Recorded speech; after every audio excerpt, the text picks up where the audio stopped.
Yeah.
Good morning and afternoon, Raider Nation, and welcome to another episode of Raiders Monday Morning Quarterback. I'm 401 Raider Jeff, joined by my guy, Chris for Raiders. Hey. And look, that game yesterday in LA, that was another punch in the gut. Same story, same mistakes, same results. Chargers put up 31. We crawled to 14, and even with Greg Olson stepping in, there wasn't much of a change. What do we expect to see for the rest of the season? The offense still looked completely stuck in neutral, but we're here to break it all down. What went wrong? Who showed up? Who flat out didn't? So let's buckle up and let's do this shit. I'm going to disagree a little bit about the offense. I know we still stuck in the mud, but one thing I did notice that we did better in the red zone than we have done in the past when we games we played. We did score touchdowns in the red zone. So that point, yeah, but other than that, the offensive line is still the offensive line. So without further ado, go ahead, Jeff. Well, let's check in with the chat. Let's see who we got in the house today with us. We got Robert Pena stopping in. What's up, Robert Pena? Hey, Mr. Pena. AO's here. What's up, my guy? What's going on? Yes. I was informed this morning by Afakasi that I guess they just found this out last night. Ben got a message from one of our longtime chat members. Primarily used to see him a lot in Raider Ben's. He would be in mine every now and then. He would be in Afakasi's, but Gord Peterson, What? he passed away in August. But his wife, she's been having a hard time with it, so she just finally reached out to Ben, let him know how much Ben's shows meant to him and how much he enjoyed being in the chat and being involved. She even said in her thing that she'd be in the other room and she could hear him laughing and just going along with everything. So I remember the one I haven't seen him in a while, because I remember seeing him in our chat and other channels chat. I haven't seen him in a while. Wow. Yeah. I'm gonna take my hat off. My rest in peace, Gord. I mean, he was a great guy in the chat and everything. Everybody got along with him. So I didn't even know. That's one I haven't seen him in a while. Wow. So we'll just take a little moment of silence in honor of Gord. So miss you, brother. Yeah.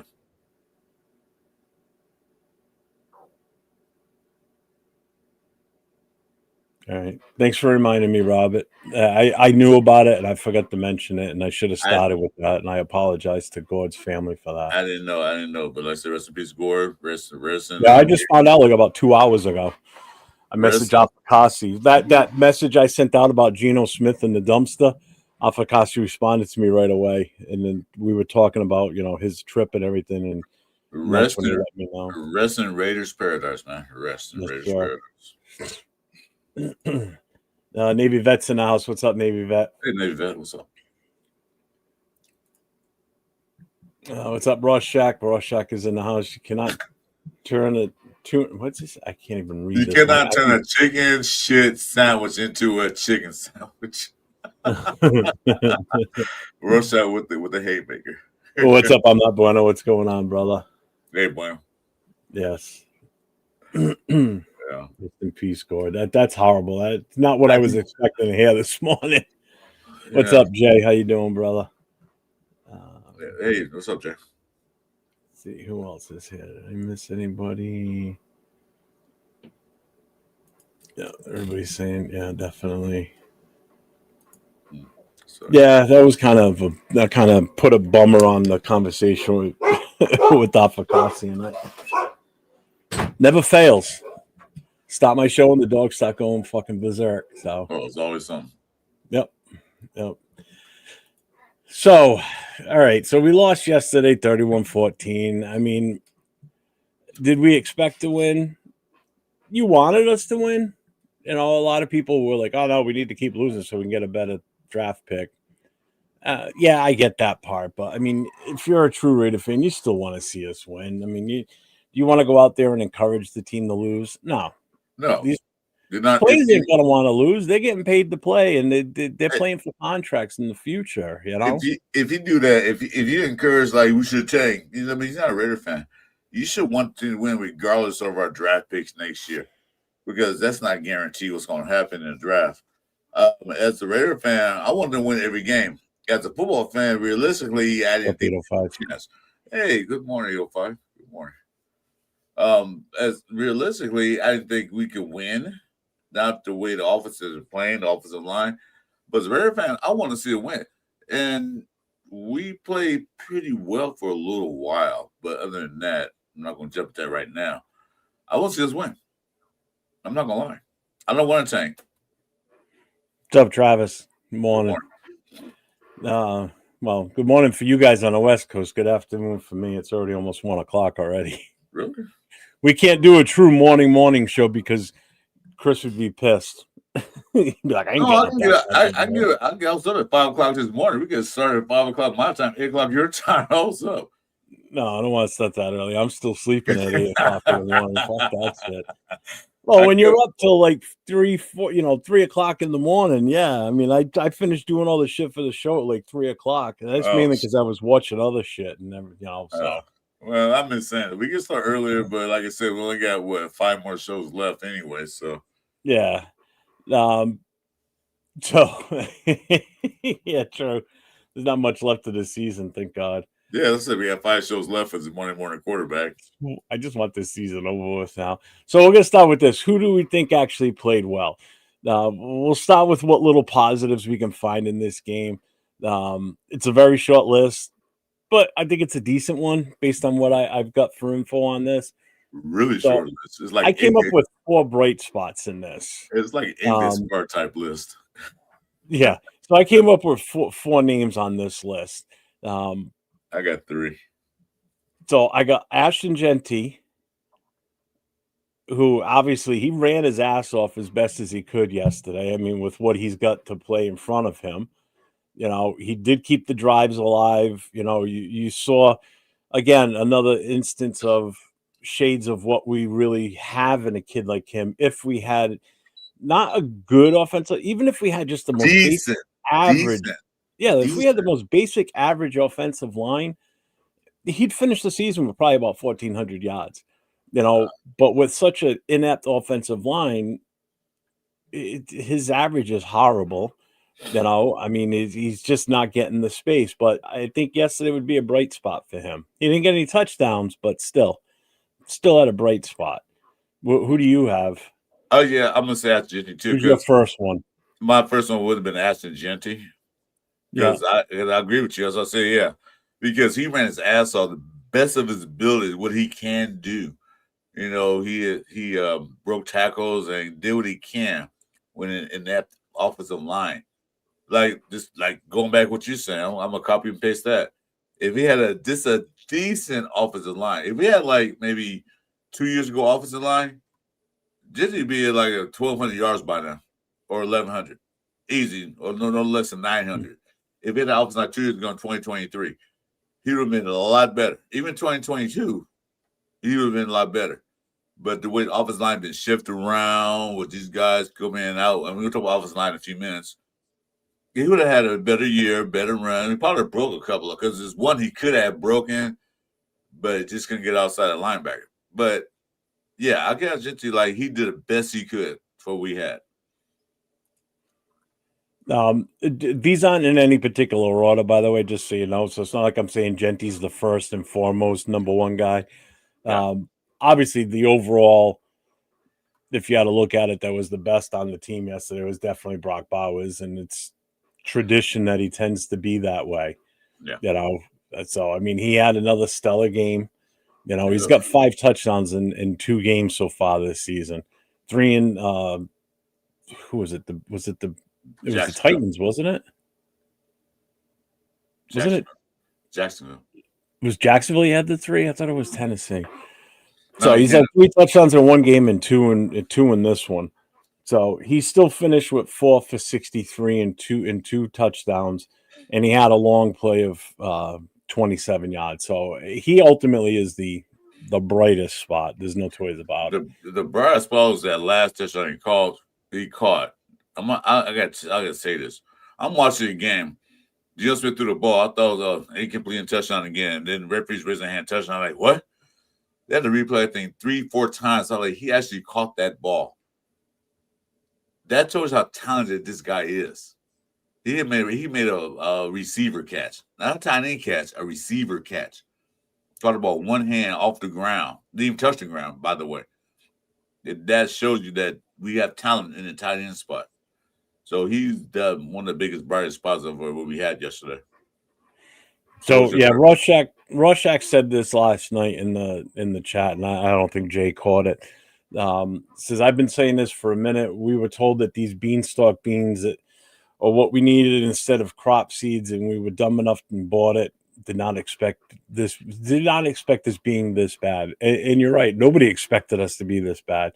No. You know, when at the start of the season, we're basically told that, you know, he's in it to win it. You know, he's not here to build. He's here to win games. And this is the result of him winning games, too. 2, and probably a chance of winning none the rest of the way. So we got 5 games left. So everybody, we're in for a long 5 weeks. I will tell you that. These 5 weeks are going to feel like a fucking year.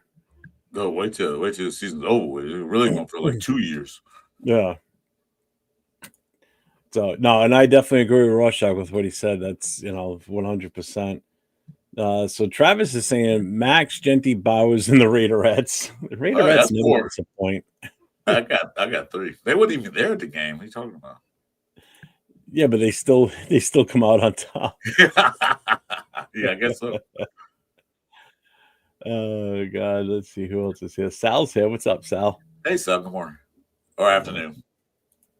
Snyder's here. Keep losing to get that number 1 draft pick. We're gonna get if we do anything, we'll get number 2 because Tennessee lost again. So we need the Jets to win.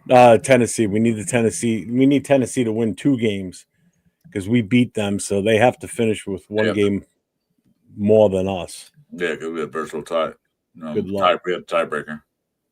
Let's see. Blue Kelly was a bright spot. Dude gets burned, but he's definitely only ball hawk out there. I would say this during the game yesterday when he caught that interception, I was like, yeah, and I'm like, but you still suck. It's like, he intercepted it, but he's still not that great. He caught the interception, dude. If he could stay to bounce out with a pick 6, because you had a clear shot to the end zone, but no, he went probably out of bounds. If the Raiders sell their low draft pick, it means they don't plan on doing anything in the 2026 season. I don't know how to take that. I think that's what you want to see them do is to trade that pick out, fall back, get an extra pick in the first round next year, gain a second, another second this year, maybe even more. See, Here's how I look at this. The higher the draft pick we have, meaning closer to number 1, the more we can get in return for it if we trade it away. And also, what you're going to get for compensation for trading away your first round pick is going to be a lot better than what you're going to get if you finish with, like, say, the number 8 or 9 overall. You're going to be able to get more because some teams are going to want to move up to that number 2 because they've got a guy that they know is not going to make it past that number. Mm. They want a shot at that bona fide star that's gonna. If there's a team out there that thinks that one play is gonna push them over the edge, guess what? They're gonna fucking They're gonna go trade. for it. Yeah, they're gonna go for it. They're Yeah, gonna like and it's just a matter if we pull the trigger on it or not. We have to think long term so much, not short term, because trust me, no matter what we do this year, we're not going to come out and blow the doors off of other teams in the league and make it to the Super Bowl next year. We're still a long way away from that. We've got too many holes to fill. We've got too many free agents that we got to figure out what the hell we're doing with. All these guys on these 1-year contracts. So I don't envy the front office and the GM room there. Not at all, because they got a lot of work cut out for them. They do. It's work that they created though with these 1-year contracts. So they created it, but they got to be ready for it. I think they saw some missing pieces. What's up, Jason? First year, Spite came in late. Hey, Jason, what's up? I think that they want to evaluate certain players and certain things and see, okay, does this fit? Does not fit? Now we need to get more players at that position, like all these 1-year guys, prove it deals, and then hopefully next year they go out and get some free agents to fill that role for a couple of 3 years or whatever. So I think that's evaluating, because when we got the free agency, we was like doing nothing really except sign that new crapper. Other than that, we didn't do anything free agency, nothing. So this time was it with the leftovers, this okay. Yeah. Well, we'll get you 1-year deal, see can you play, and then that's what we're stuck at. What's up, we the people? Hey, we people's up. Yeah, rest in peace, Gord. I still can't get over that. I'm still like, what the fuck? I always see he's always in our chat. Gord Pearson, man, I haven't seen him in a while. Yep. I don't think any team ahead of us in the draft is a QB ready team, needy team. No, because who's ahead of? Oh, the Jets are just one. So they're below us. Because as of right now, it would be. I know the Saints too, but because we got the number 4. The Saints need a quarterback. Just don't doubt about that.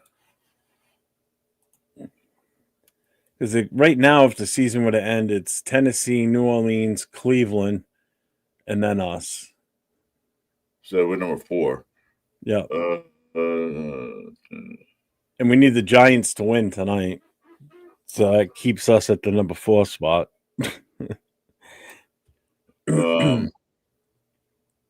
So basically, we need the Giants, the Redskins, the Jets, and the Cardinals to keep winning.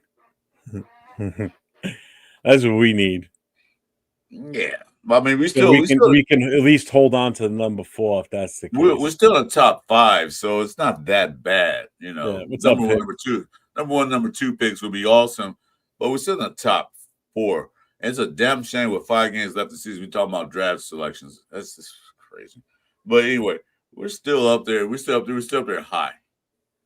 Just like 5 empty catches can block better than the old line. If you notice the thumbnail, our offensive line in the thumbnail, we're all made out of cardboard and paper. So it's kind of it's like a paper mache offensive line for the most part. I can't wait to see 805 show on Wednesday when he actually does the film breakdown. Oh yeah.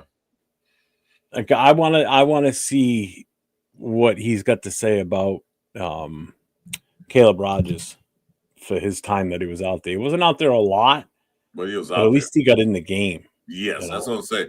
At least I was happy to see, okay, he's out there. I'm not expecting greatness out of the first play, but I expect him to be out there. Let him get some dirt on his jersey. Let him, learn a little bit on the real game scenario. Hey, Frank. Titans are going to trade their number 1 pick, in my opinion. I mean, they could. I mean, they've already got their quarterback. They got to do something to shore up that team if they have any aspirations to winning. The other guy I have on this list is Devin White. As far as like what we saw was a bright spot, What do you have any? Who else do you have? So you have Genji, White, and who else you have? No, well, Brock's a definite. I mean, sort of Oh, like they always tell you in fantasy, when they tell you, to start him and sit him, they're not going to sit there and tell you that you need to start um, Jonathan Taylor every week because that's a no brainer. In tight ends, you start Brock Bowers every week. That's a no brainer. You don't ever bench him, unless he's on a bye week. yeah. So basically, I had Genji, Brock Bowers. I'm gonna say Max Yeah, because he's he one of them. actually she actually showed up this game. He had 2 sacks, three tackle for losses. So I'm gonna say Max. I only had three, but I could go a fourth one, but I'll let you pick the fourth one. No, we'll stick with the three. I mean, I like I said, so I have Genty, Brock, definitely Max is on there, Devin White. If you had to add one more, um, I mean, Jeremy Chin was a tackling Jeremy machine. Chin was fucking hitting people. Excuse my Yeah, language. he was a tackling machine out there. I mean, he had 8 tackles, 9 assists, so he had 17 total tackles out there. Mm-hmm. That also, I mean, that's pretty active. Um, the one thing, and I know in our show Saturday night, we were talking about who we think is going to step up or could possibly be like maybe a dark horse X factor, and I had brought up Snowden. Um, He played this well. is the first game where it seemed like he was invisible. I didn't see 49 running all over the field But like at he had a halftime. couple of tackles. He had a couple of tackles, but He had one.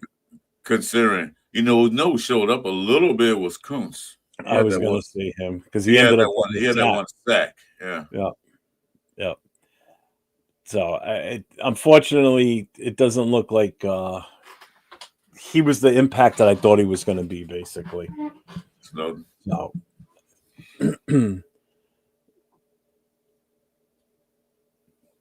so that's pretty much. I don't have anybody else on that list. I mean, like I said, it was a short list, but I mean that's what happens when you play a game like you did yesterday. Obviously there's no offensive lineman that's going to be on there. I give kudos to Caleb Rogers because at least he was able to get in the game, and like Will said on the show last night, it's like kudos to Greg Olson because he got the rookies in there. Yes, he Betch did. was a lot more active. Um, yeah, Caleb Rogers out there doing his thing. It was nice to see him out there on the field. So I made sure I looked up his number before I left the house, so I knew what number he was. So he was 76. So he's wearing old Steve Wisniewski's number out there. Mm. You know, so There were, I just hope he does enough to where he can start again next week, and just hopefully it's something for him to build on. So it's just another positive thing for us going into next year because then we know, a better chance of what we've gotten with this kid. well, I say he's getting out there. He gets some real NFL experience. So, if he plays again the next game, he can look at his tape and see what he need to work on. So I was happy to see him out there, and a lot of rookies out there that like yesterday, which I'm kind of okay, good. Although we Yeah, lost, but okay, the season's over. You're not going to win and out and go to the playoffs regardless. Go ahead and get your rookies out there, give them some game time experience, so you know what you have for next year's draft or in free agency. You know what you need to replace. that's Rorschach. See, what sucks is that our team is hot garbage, and that we are only here for a minute. But the impact we leave here on these Raider Nation platforms dictates whether we are good or bad. I just hope I do. Yeah, you're right. Yeah, Rosé, you're right. Yeah, can't argue with that. Yeah, yeah, that's right. I forgot Chin's the one that put the hit on Herbert too. Um, what do you think about the? I thought this was the best non-play of the game. Was when Max Crosby just basically threw Herbert to the ground after he got up and started mouthing off to him. That was I'll funny. take that penalty all day long. Exactly what I said. The moment it happened, I said, that's the Raiders of old. We don't take no shit from nobody. You can talk all your No, yeah, but you're gonna get pushed in the dirt. That's what I said. That's the Raiders of old. That's what the 15-yard penalty. Yeah, so what? We'll take that. Because I tell you one thing, you're not gonna sit there and just like bully us, and that's what I want to see more of. So um, what's up, Bones? It was just funny because it's like, you know what? I was okay with that. It's like because I go. that's what we need. We need him to do stuff like that, not on a regular basis, so we get 15 yarders all the time for unnecessary roughness. But it's the fact of just showing that grit, like the old, you know, It felt like the like 70s, yeah, 80s, like we're just 80s gonna raid. It get up felt and like get out my gonna face. punch you in the mouth, you Yeah, know? get I out my mean, face. I think the only instant other than that one that I liked better was the day that Richard Seymour punched, Roethlisberger in the face Rossberger. and knocked him down. That was great. That's still one of my favorites Yeah, right there. that I that that reminded absolutely me of love that one. an Alzado moment. Like, get the F out my face. What's up, Willie Wayne? Hey, Willie, I was talking off Akasi this morning. I heard the whole story. I love it. So, I guess they were doing a quick live with Rada Ben and D Menace was there. Or, no, Anthony Provisio was there. Nutty Nate was there, Nadia. and they said that they were going to Wingstop. So Willie Wayne heard they were going there, so he showed up and he was waiting in the parking lot with his wife, and then Afakasi started yelling at it. Started yelling out, "Hey, look, there's a Raiders fan." This is from Afakasi telling me this, right? He starts screaming out Raiders, and then Ben I think yelled out Chargers suck. Guy gets out of the car, comes over, and they start talking. He goes, "I'm Willie Wayne." So they met Willie Wayne for the first time. So he showed me the picture of them all together. He goes, "It was really cool to meet him and his wife," and then they all came back with them to the hotel, and they just partied up at the hotel. That So was nice. and then make sure you guys go over to Rada Benz and watch the video. They got stuck in the elevator at the hotel. It's What? the most hilarious. Oh, dude, it's hilarious. It's absolutely hilarious. What's up, Rada Paul? No, no Mendoza. Get out of here. Nah. I think that was hilarious when he was telling me this story. The positive thing is that New England just a 3-game winner, and they're on top of the AFC. Yeah, they're the number 1 seed right now. There they are, number one at the top in the playoffs. Fucking sucks. I hate seeing them do good. No, you're not. What do you mean? Denver No, I'm is. not. Denver is, as the playoff stands No, they're today. not. I'm looking at the playoff picture right now. Oh yeah, you're right. You're right. Denver is, but if the Patriots win today, they jump back up. Yeah, jump back up. Yeah, Yeah, you're right. they They have to did win. say that last night after the But game. guess who else in the playoffs? I was like, wow, they came out of nowhere. The Ravens. Well, What that's we because talking? that they're a benefit of a shitty ass division too. Well, yeah, No, true, nobody wants to win that one. It seems. true. I agree. Yeah, Let's see. That play was retired and shows you why we suck. Michael G. We're close to the number 1. Yeah. we got Chargers offense has been struggling coming into this game, in particular the O line. Let's see. Thornton Jr. Yeah, Thornton, dude. I'm sorry, but I don't think that kid. He's definitely not worth what I thought. He's not what I thought he was going to be, and I don't think he was what anybody else thought he was going to be either. Because you had people calling him like the next Megatron and shit. Yeah, I never said Like, that. get the I hell didn't out think of that. There's receivers that come in and then that's them, like Rice, Megatron, those guys. And no next guy, no next level. here. Willie Wayne, my first time stuck in an elevator. I've gotten people out of stuck elevators, but I've never been stuck in one myself. Thank God. Me neither. I'm claustrophobic, so I'll part panic. uh, Yeah, I did play Vegas after the game. I watched the whole game, so I think I had 2 TVs set up. I didn't turn my game on until after the game. Yeah, Richard Snyder, and it pisses me off too because I decided to sit him yesterday in my fantasy teams. Every single one of my teams, I have Jacoby on, and I sat him yesterday, and he fucking went off. I'm like, God damn it! I could, if I would have played him in 2 out of the ones I sat him in, I probably would have won. Like, God. Yeah. I said I was gonna play a game and watch the game, but actually I sat and watched the whole game, knowing that Greg Olson is gonna be the offensive coordinator to see if they look a little different. A couple of drives, they look pretty good. They flow with the drive and they did some things, but overall, you know what happened. Not you, Jay. There were other people that were calling him that. I'm not. I didn't single you out. You singled yourself out now, brother. I didn't say your names. I just said other people. I didn't say his name. I definitely didn't say that. Megatron, no. um, so obviously we're going to get into who do we think hurt the team. Now, yes, what Max did kind of it hurt, kept that drive going, and they ultimately scored on it. But who hurt the team and who didn't show up? So we've got problem areas, obviously. Um, I think we all can agree on the biggest problem area of this team. I don't even have to say it, do I? Yeah, go ahead. Offensive line. Really? Yeah. It's the constant, and it's not like it's like, oh, they're good one game or they're not bad this. They've just been bad all season. All season. We've never had a consistent 5 starters on the O line. It's always been somebody different. It's been jumbled up. I mean, Jesus Christ, you had Kappa playing center for a good chunk of the game yesterday. What are we doing? So it's like it's constant pressures. Gino's getting his ass whooped in 2 games. He's gotten sacked 15 times. That's insane. That's I crazy. think he's on pace to be sacked like 60 something times this season. The breakdowns on that offensive line are everywhere, and you can't just say it's this guy. It's everybody. It's a They're whole all line. having. It's all 5 plus every single guy they bring out there. I'm sure Caleb Rogers had his issues, but again, he's a rookie. I get it. As you be the old line, man, you guys supposed to be cohesive. You guys supposed to work together as one. You can blame Glazen gets this guy, but you can blame Forsyth not this not you can blame that. But the old line got to be cohesive. They got to be on the right page, and it wasn't a lot of times they weren't on the same page.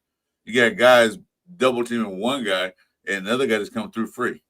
So it wasn't no cohesiveness there. It was just like you said, like you call them, the Keystone Cops. So they know they got to do next year. They got to build his offensive line correctly and play the most 99% of the season together, so they can know, what the right guard's doing, like it was left tackle doing. Like I'm the guard, right guard. I know what my right guard's doing. If he need help, I can help him out, or I need help, he can help me out. They don't have that. What's up, Accelerator? What's going on? What's up, Seller? I hate that Max apology. Yeah, I saw that too. He's over there shaking. I would have been fuck that shit. I ain't shaking your hand. I was out there and got enough penalty. Put his face back in the dirt. Hey, I got a question. Wasn't Herbert blonde? I thought. Well, much lighter hair. Why does it seem like he's dyed his hair? He's in California. I noticed it yesterday when he took his helmet off at one point. I'm like, what? Didn't he have lighter hair? What's with the dark ass hair? Jeff, he's in LA, dude. He's in LA. He's in California. Gotta have that image. He probably dyed his hair. Let's see. This draft has a weaker first round and stronger mid rounds. I am again hoping for trade back opportunities. Oh, I agree. I agree. Total agree. Should have done that last year too, and we didn't. Hey, you got your coffee today? Sure do. Special blend. This guy runs on Dunkin'. This guy runs on special blend in a black cup.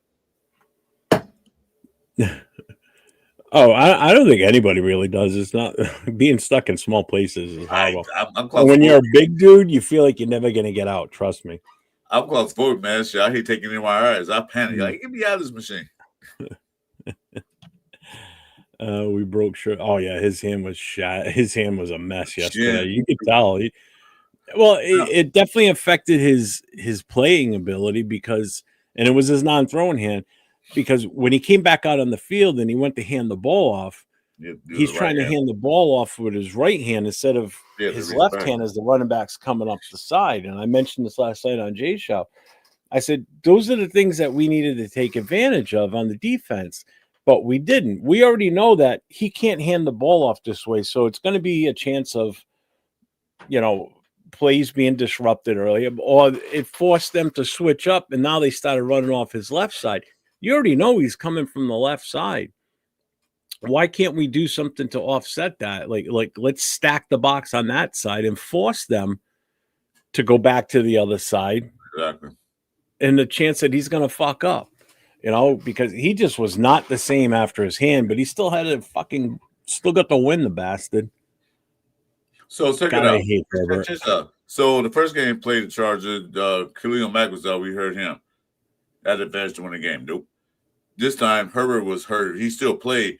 had a chance. You could have did something with that. Dope didn't take advantage of that. But the one thing I will That's say it. is this: Jeremy Chin tackle. They should take that, take it to the film room, and show every Raider freaking player this how you tackle. Because there's a lot of missed tackles out there, a lot of arm tackles. I don't know if they're trying to swipe the ball or not, but there's a lot of missed tackles. So they say that video, and everybody sit there for 5 hours until this is the way you tackle in professional football. Because he tackled him and brought him down, wrapped him up. They don't wrap up the Raiders. I haven't seen anybody do a tackle like that in a while. Yeah. Coach, obviously, I know you said you probably weren't going to watch the game, I think, the other night. He tackled Herbert after he'd already thrown the ball. And then Herbert, oh no, he bumped No, him. Herbert was trying to run I outside. forget exactly what it was, but when Herbert was walking back towards the huddle and Max was still there, he started mouthing something to Max Crosby. He was mouthing off to him. So Max just turned around and just gave him a wicked shove, and he just fell right on his ass. Actually, Herbert said in the interview he wasn't yelling at Max. He was yelling down the field, like he was just yelling. And Max said, "Yeah, but he was yelling it in his face." He was here. Max heard it. Yeah. Thornton should have been a fifth, Betch a third or a fourth. Yeah, I don't disagree with that. They were both taken way too early. Yeah. Coach Herbert yelled in Max's ear, and Max shoved him. Yeah, pretty much. He wasn't. Jack Kenna. Good morning, yelling Jack. at Max, but just yelling. How come other teams' running backs run all over us? Yeah, exactly. Tackling. We can't stop anybody. Tackling. And he puts up a good I just don't. defense. I just don't get how you have. And again, I hate bringing up the Patriots, but it's because of where I live, and it's all over the news around here and the sports talk shows. Is how good that offense is with two rookie offensive linemen and a rookie running back.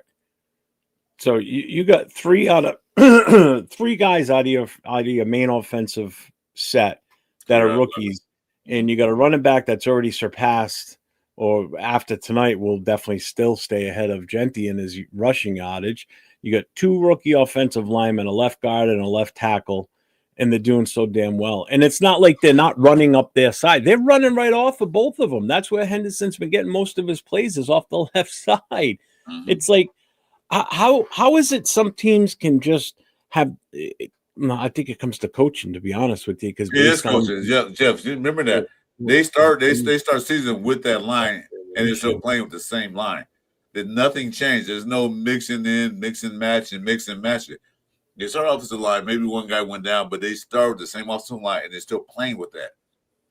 You know, that's one thing we have. I was saying so many times, and not even this year, but the past few years, they keep changing players instead of keeping that same line to build up cohesiveness. They keep changing it. And we hate him just as much, Jason. I can't stand him. I hate Herbert. I really do. Oh, he did break his finger? Yeah, he did, didn't he? He did break fingers, yeah. O-line has been bad since Josh McDaniels' first season, which in and of itself had more to do with Jacobs playing out of his mind. Yeah. Yes, we did. Yeah, man. I did. Hope he did. Chris went to Vegas. Yeah, I had a good one. Let's see. The mistakes and missed tackles played big part on both. By the way, Colin Farrell had two. Yeah, I saw that too. I was listening to it on the way home, and I was like, "You should be this son of a bitch that we had here," and then we let him. We got rid of him because he was bad. He was horrible, basically, and now he's putting up numbers all over the place again. It's like, Jesus Christ. Yeah, I'm done watching until 2028. It'll be good by then. Oh, yeah. I don't even know. Probably Notre Dame's pretty rough, man. They look pretty good. Thought it was in his ear. It was pretty damn close to that his ear. But he wasn't yelling at Max. He was just yelling right about Max. Yeah. I said, get the hell out of here. I feel Patrick Graham needs to be replaced. Yeah, I'm done with him now too. Yeah. Drake May's first year in that offense. Yeah, exactly. And that's the other thing too. You got a second-year quarterback that's playing with this offensive coordinator for the first time. 3 rookies playing with him, and he's having a career season. I mean, Jesus Christ. The refs miss a lot, man. Any of our games, they Oh, miss they shit always that's hold going it back. down again. Max gets held all the time. You He can always see it get held. in the replays, and it just never gets nailed for it. He is a tough kid, but he's still a dick. What's the deal playing Capper at center again? I don't know, Jack. We don't I know, asked Jack. myself that same question I, watching the I game. saw that. I said, "Why is he playing center?" Yeah, that's what happened. So getting back to the problem areas, so we everybody agrees that our offensive line. I think the other problem area is any receiver out there without the last name of Tucker.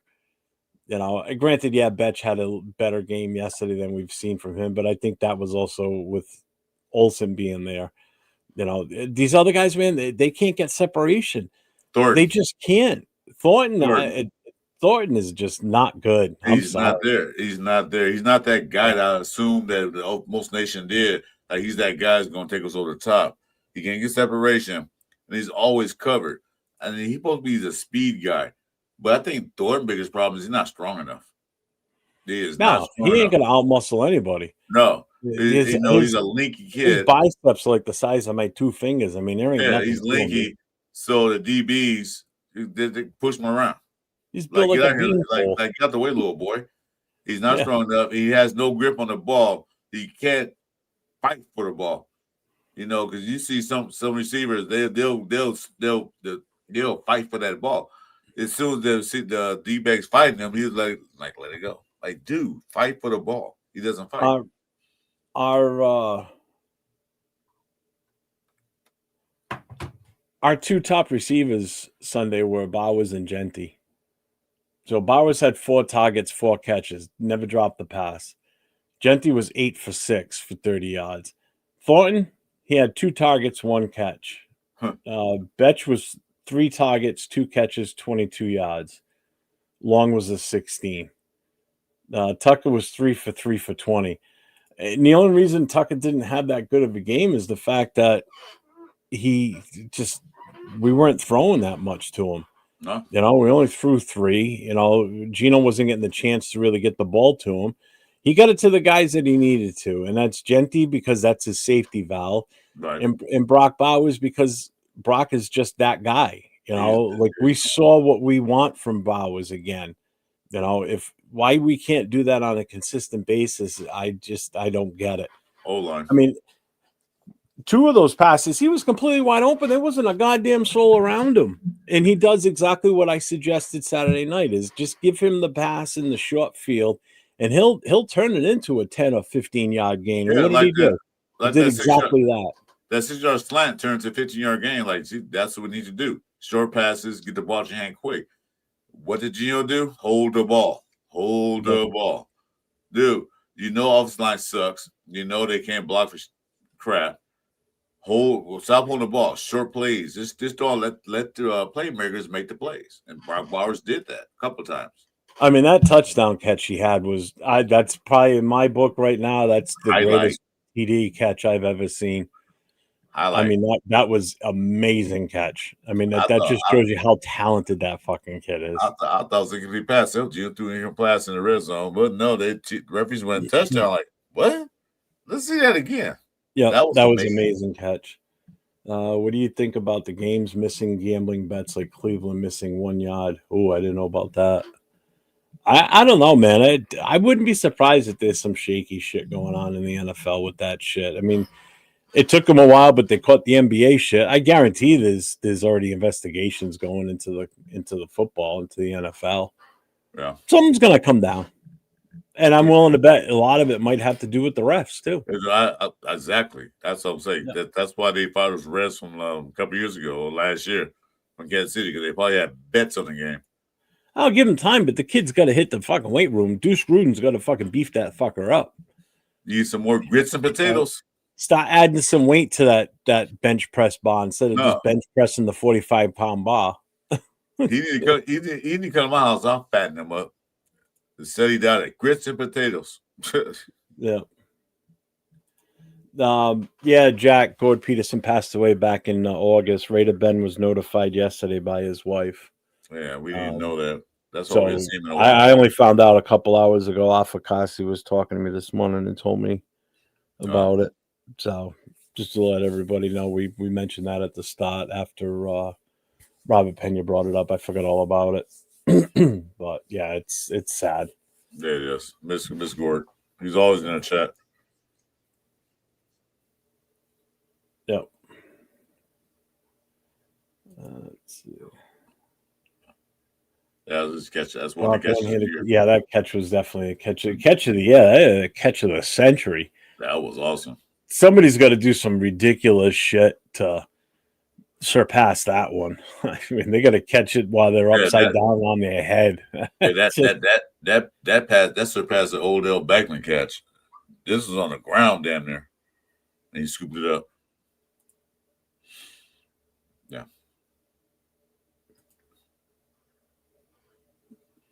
Oh, definitely. I think it's scripted too. It's right out of the WWE, basically, just scripting this shit. Yeah, and I do too, Bones. I want to see Caleb Rogers out there more, and I want to see Grant out there too. At this point, Yeah. what do you got to lose? Nothing. Gino can't get banged up any more than what he is already. I mean, Yeah, what the you hell? bang on some more, you can put Pickett or AOC out there. I don't care. Either one of those. As long as I don't care, as long as Genty doesn't get hurt, that's the biggest thing. I just don't want to see that kid get hurt.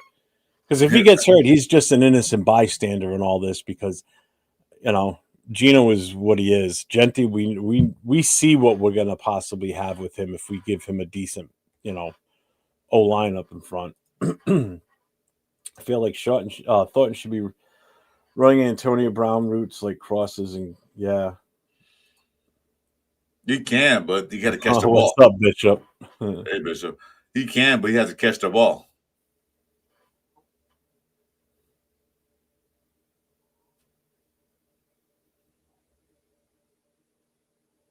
Oh, okay. That would be why, Jack. He never responded, unfortunately. Yeah.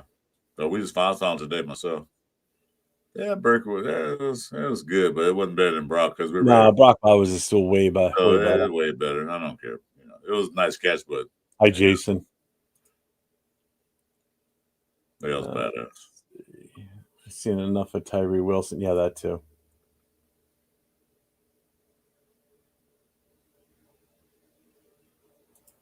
You sent it to me on my phone, Jack. I can't. Ray should hire me for a 2026 draft. Why, Richard? Who you got in mind to draft?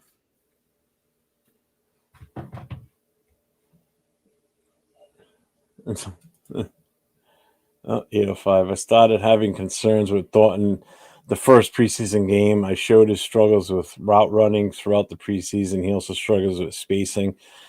Within route combinations, not good. No, and he hasn't gotten any better since then either. No, I mean, and he's got hands of stones. I mean, the other night we went through his targets versus actual catches and his percentage. He's got a ridiculous amount of targets, but not as many catches. It's crazy how much he drops too. He'll make one catch and we all celebrate. Yeah, but then that one catch, you drop him 5 more balls. So that's no. Since we're eliminated from playoffs, who are the best O-line? Like, are you talking about best O-line in the draft, or because there's a bunch of free agents that are going to be available after this season O-line? That if we're going to sink money, I want to sink money into those for goddamn sure. Well, you see what Chicago Bears did, see where they're at. That's all it took. They took 2 from the Chiefs, brought them over. They already had their quarterback. They brought Swift in. They bring in the 2, they bring in basically rebuild that offensive line. That's what a rookie head coach now doing this. Offensive minded rookie head coach. And look at them now. They're rocking and rolling. They remind me of the Redskins when they got Jaden Daniels, his rookie season, how they just turned that shit around. They look like crap this year, but again, Jaden Daniels has been out most of the season with issues. Stack O-line and secondary if we can't grab a QB. There's a lot of good. There's a lot of offensive linemen coming out in this draft too. Decent Linebacker ones. too. And I just don't. I don't see this as a strong quarterback draft. I don't like any of them. I say we get none that I want to hand the reins over to anyway. Not first year. Hell no. But they weren't going to do it anyway. As long as Pete Carroll's there, the reins going to belong to Geno Smith, regardless. We draft a quarterback at number 4, which I think would be not too good. But it's going to be Geno Smith moving forward as long as Pete Carroll's there. Yeah. Any Eagle offensive line players coming up for free agency? I don't know, but the one where we should have gotten would have been Mekhi Becton last year. We fucked that one up. Tyler Linderbaum, like your life depends on it. Yeah. Yeah, I want to draft a true center. If they're going to draft any O-line, draft a true center. We have to get someone else to play QB. If Pete Carroll's here next year, I think he's stuck with Geno Smith. You're not going to see anything. We're not going to be able to get anybody in free agency. If you're going to want to bring in a quarterback, we're going to have to trade for one because the free agent pool for quarterback is absolutely horrible. Horrid. I ran through the list the other night, and it was bad. It's bad. Yeah. Caleb Downs in 2026. Yeah. Jake Slaughter, center from Florida, going to be a top second round of pure center. See, now that I don't mind how that's what I want to do. I've been saying this for the last few weeks, but every time I always reiterate after I say that, I'm not saying to spend that first round pick on it.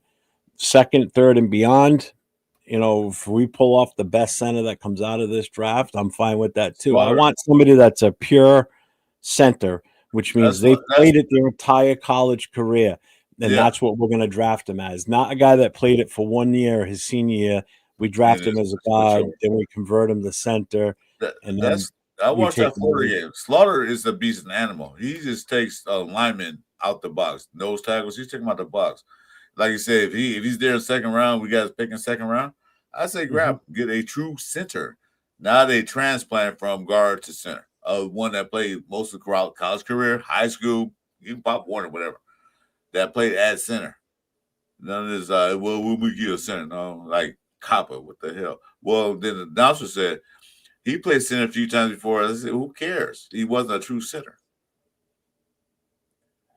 And penalties hurt us. We only had 4 penalties, but they were at the wrong time. That's the, somebody will look at it and go, we only had 4 penalties. Yeah, but it's the time of those penalties. Like, as much as I like the play that Max did, not the play, but what Max did to Herbert, it still hurt us. Yeah. Because it's a personal foul and sportsmanlike conduct.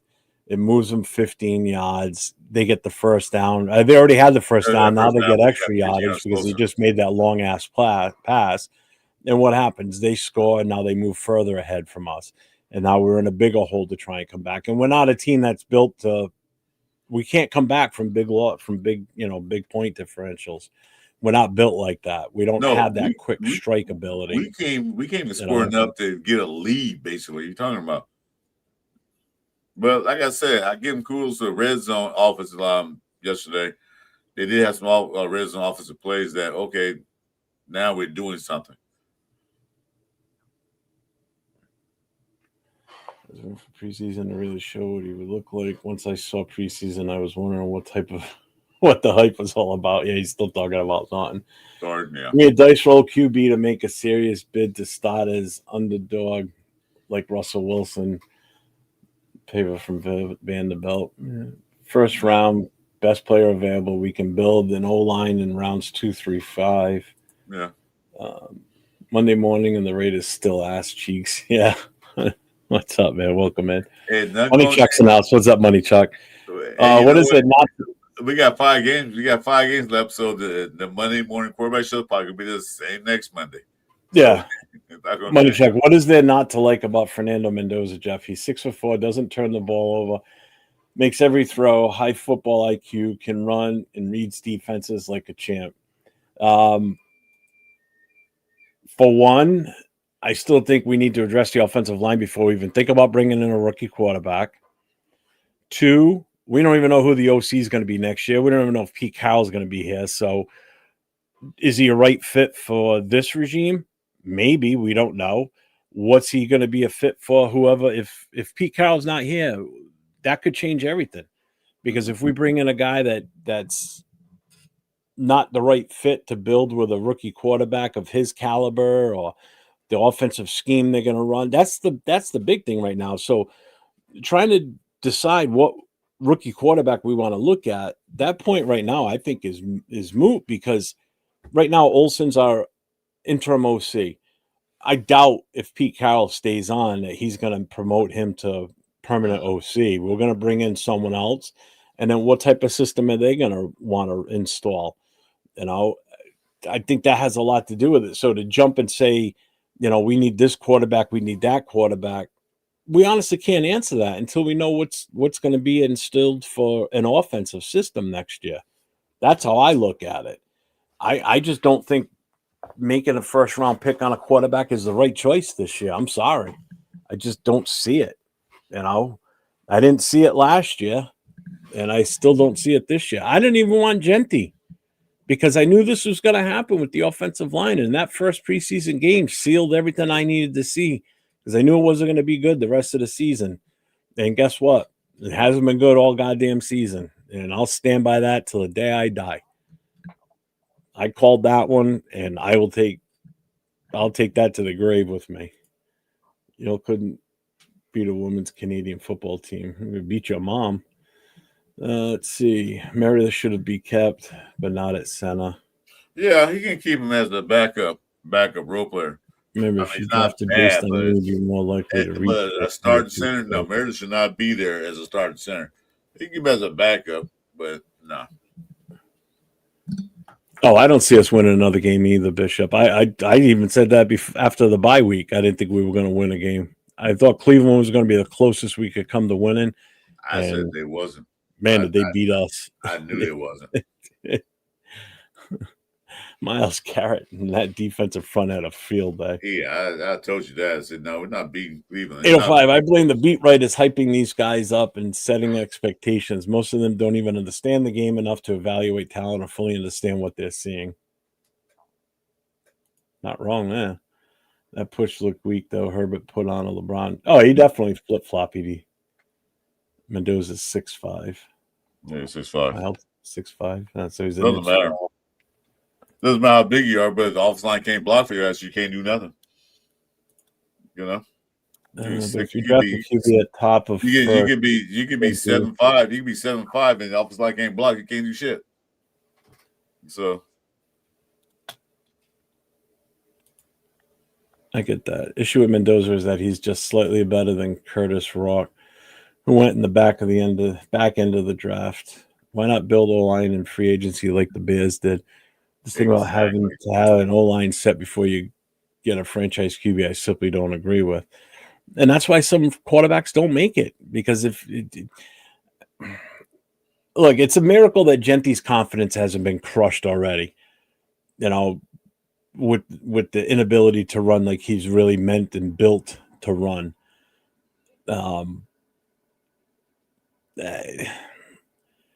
Again, there's no guarantee we're going to be able to bring these guys in free agency, to be honest with you. And who in their right mind wants to come play for this team, especially if Pete Carroll's here and they saw what this year went through and the inability of fixing the O-line?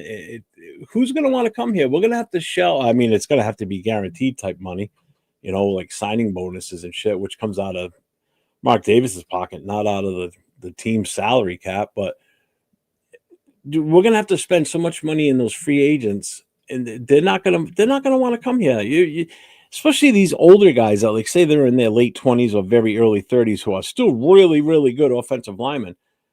They're looking to go to a team where they got a chance to win a championship. They know we're a few years away from that, if even going to be that. Trying to get some free agents here is not easy, man. It is just not the easiest thing. Anybody in their right mind that's not a fan of the Raiders, because if I ask any Raider fan, would you play for this team? They'd be like, oh, yeah, I would say it too. I'd say, hell yeah, I would. But if you're a football player and you're not a fan of the Raiders, would you go and play for this team right now? I would do it for the money. That's it. Well, you better be good enough to get the money. Yeah, That's I the was saying problem. that's all You're you going to come thought. in and sign the league You veteran want minimum. you want me here? Oh, I know we're not going anywhere. I'm not going to ever get that Super Bowl ring team I want right now. But if you pay more money, I'll come. Yeah. Because there's some guards in the offensive line that play for the teams that they're not moving forward. But the only way to lead this team is you pay more money than they are right now because we're not going anywhere. You guys are not either. But give me the big contract, I'll come. But who's to say when they do come, they're gonna play their hardest. They just want a paycheck. And that's the way you don't build a team by paychecks like that. Well, I'm just here to make the money. I don't care if we win or lose. You don't want Yeah. guys like that. Money Chuck. Go back and look at Chicago the year prior when they drafted Caleb Williams. They had a horrible offensive line. That kid got his ass whooped. Okay. Yeah. So yeah, they with a new now you fire your coach. You have a rookie head coach come in that's an offensive minded guy. They see what they're building there. So yes, the free agents went there. They grabbed 2 from Kansas City.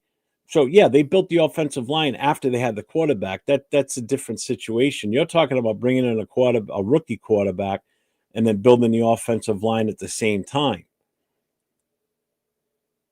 They already had the quarterback by the fact that the previous regime drafted him, but they didn't do anything to help him.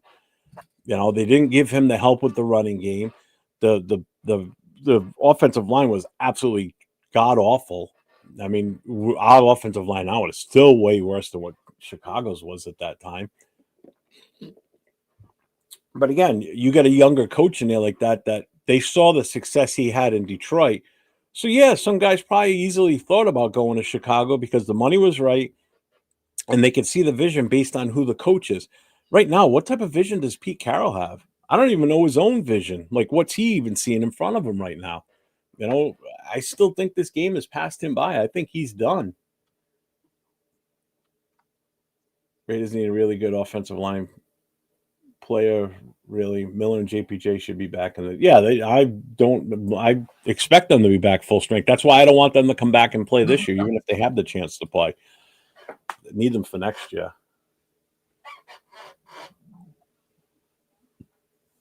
Well, at least my Dodgers and Lakers, yeah, whatever. Sports trades in general, but yeah.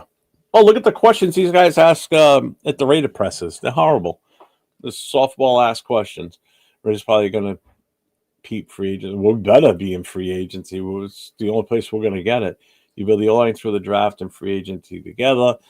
We need to see more of Caleb and need to see Grant on the field also. Biggest thing we also need is an O-line coach. Yeah, that I agree with 100%. I'm not saying don't build the O-line, but not taking franchise players with high draft. Do you honestly think he's a franchise player, though? See, I don't see it. I don't know. Maybe I'm blind. Raiders need to start an O-line and draft and free agency. Yep. The true test this week, Mendoza versus Ohio State. Yeah, there you go. He blows teams up and throws money at guys he likes. That's what Brady does. I mean, that's what Brady does. You talking Tom Brady? This is his first. Never mind. Hey, how do you say that's what he does? This is the first time he's been doing this as a partial owner. It's not like he's got a history of it. I'm looking at the Bears now. The Bears are doing great, man. No, but what he's saying is that Brady will go to the team when he's a quarterback and tell the team, hey, I need this player and have to throw money at him. So maybe he can be talking about that. I see what he's saying, but him doing it himself now, he can't throw money he don't have. What? I No, totally I'm saying, don't know. I don't follow a single word you just said. I'm saying though, I see what he's saying. Brady does that. So he goes to Tampa Bay and he tells Tampa Bay to bring in these guys, and they say pay him, we'll win Super Bowl. So he probably talking about that maybe. But as he can't do anything, he didn't do anything last year because he wasn't the owner. And he doesn't control the money when he goes to the teams. So like Brady goes to a team. Brady said, you want to win Super Bowl? Go get Gronk. Go get these players. Pay him the money. That was successful then.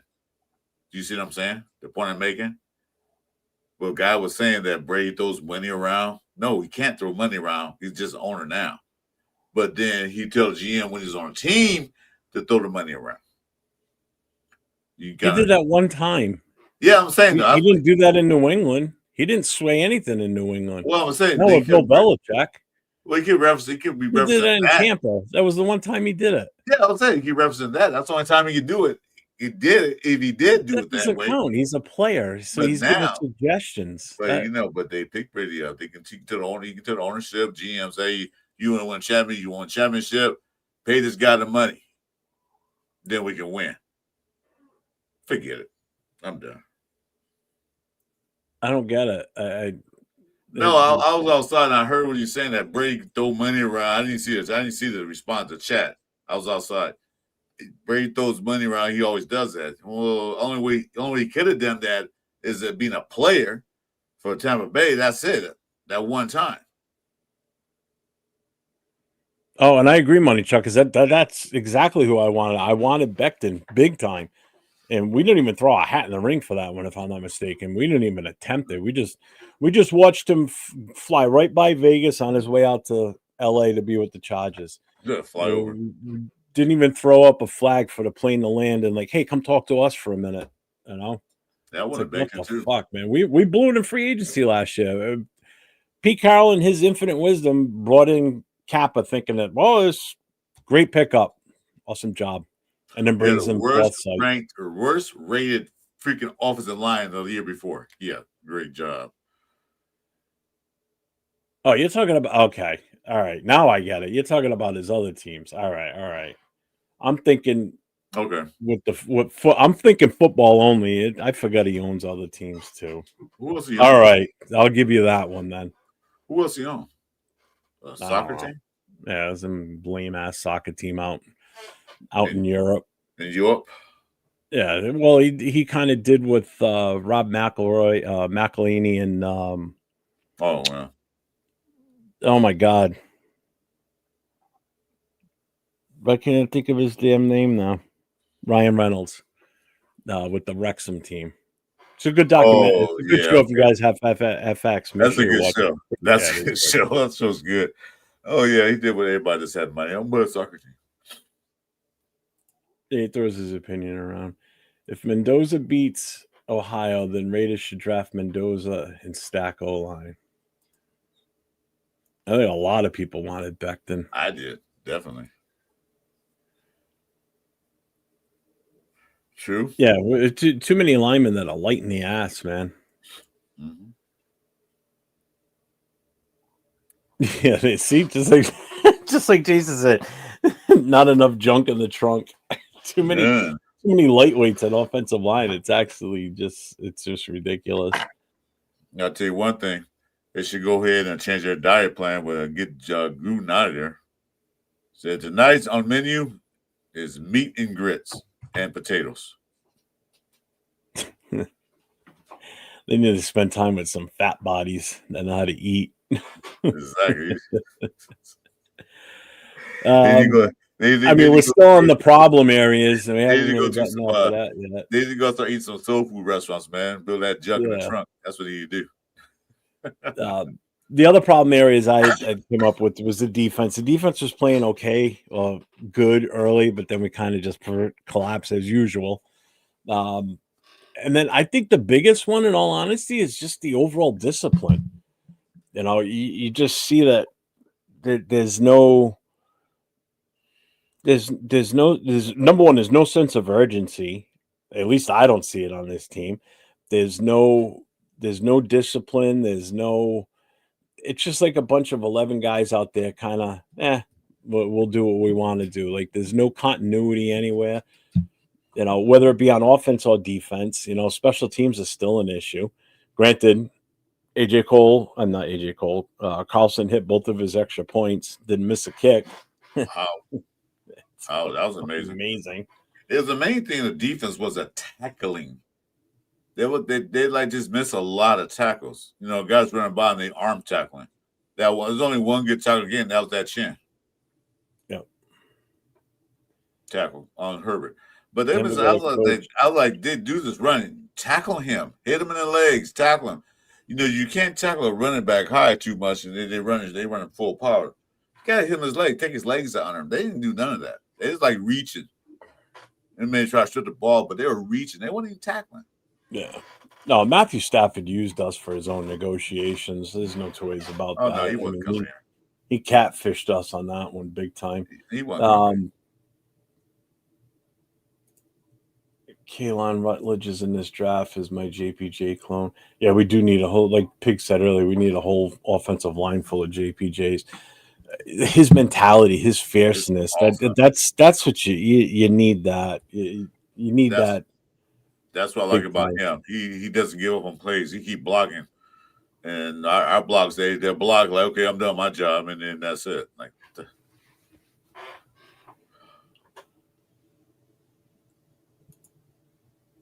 He owns like 4 other teams. I don't even doesn't know that. I knew this. I knew about. I remember the soccer one because I remember one of the episodes on Wrexham. He was out there talking with those two.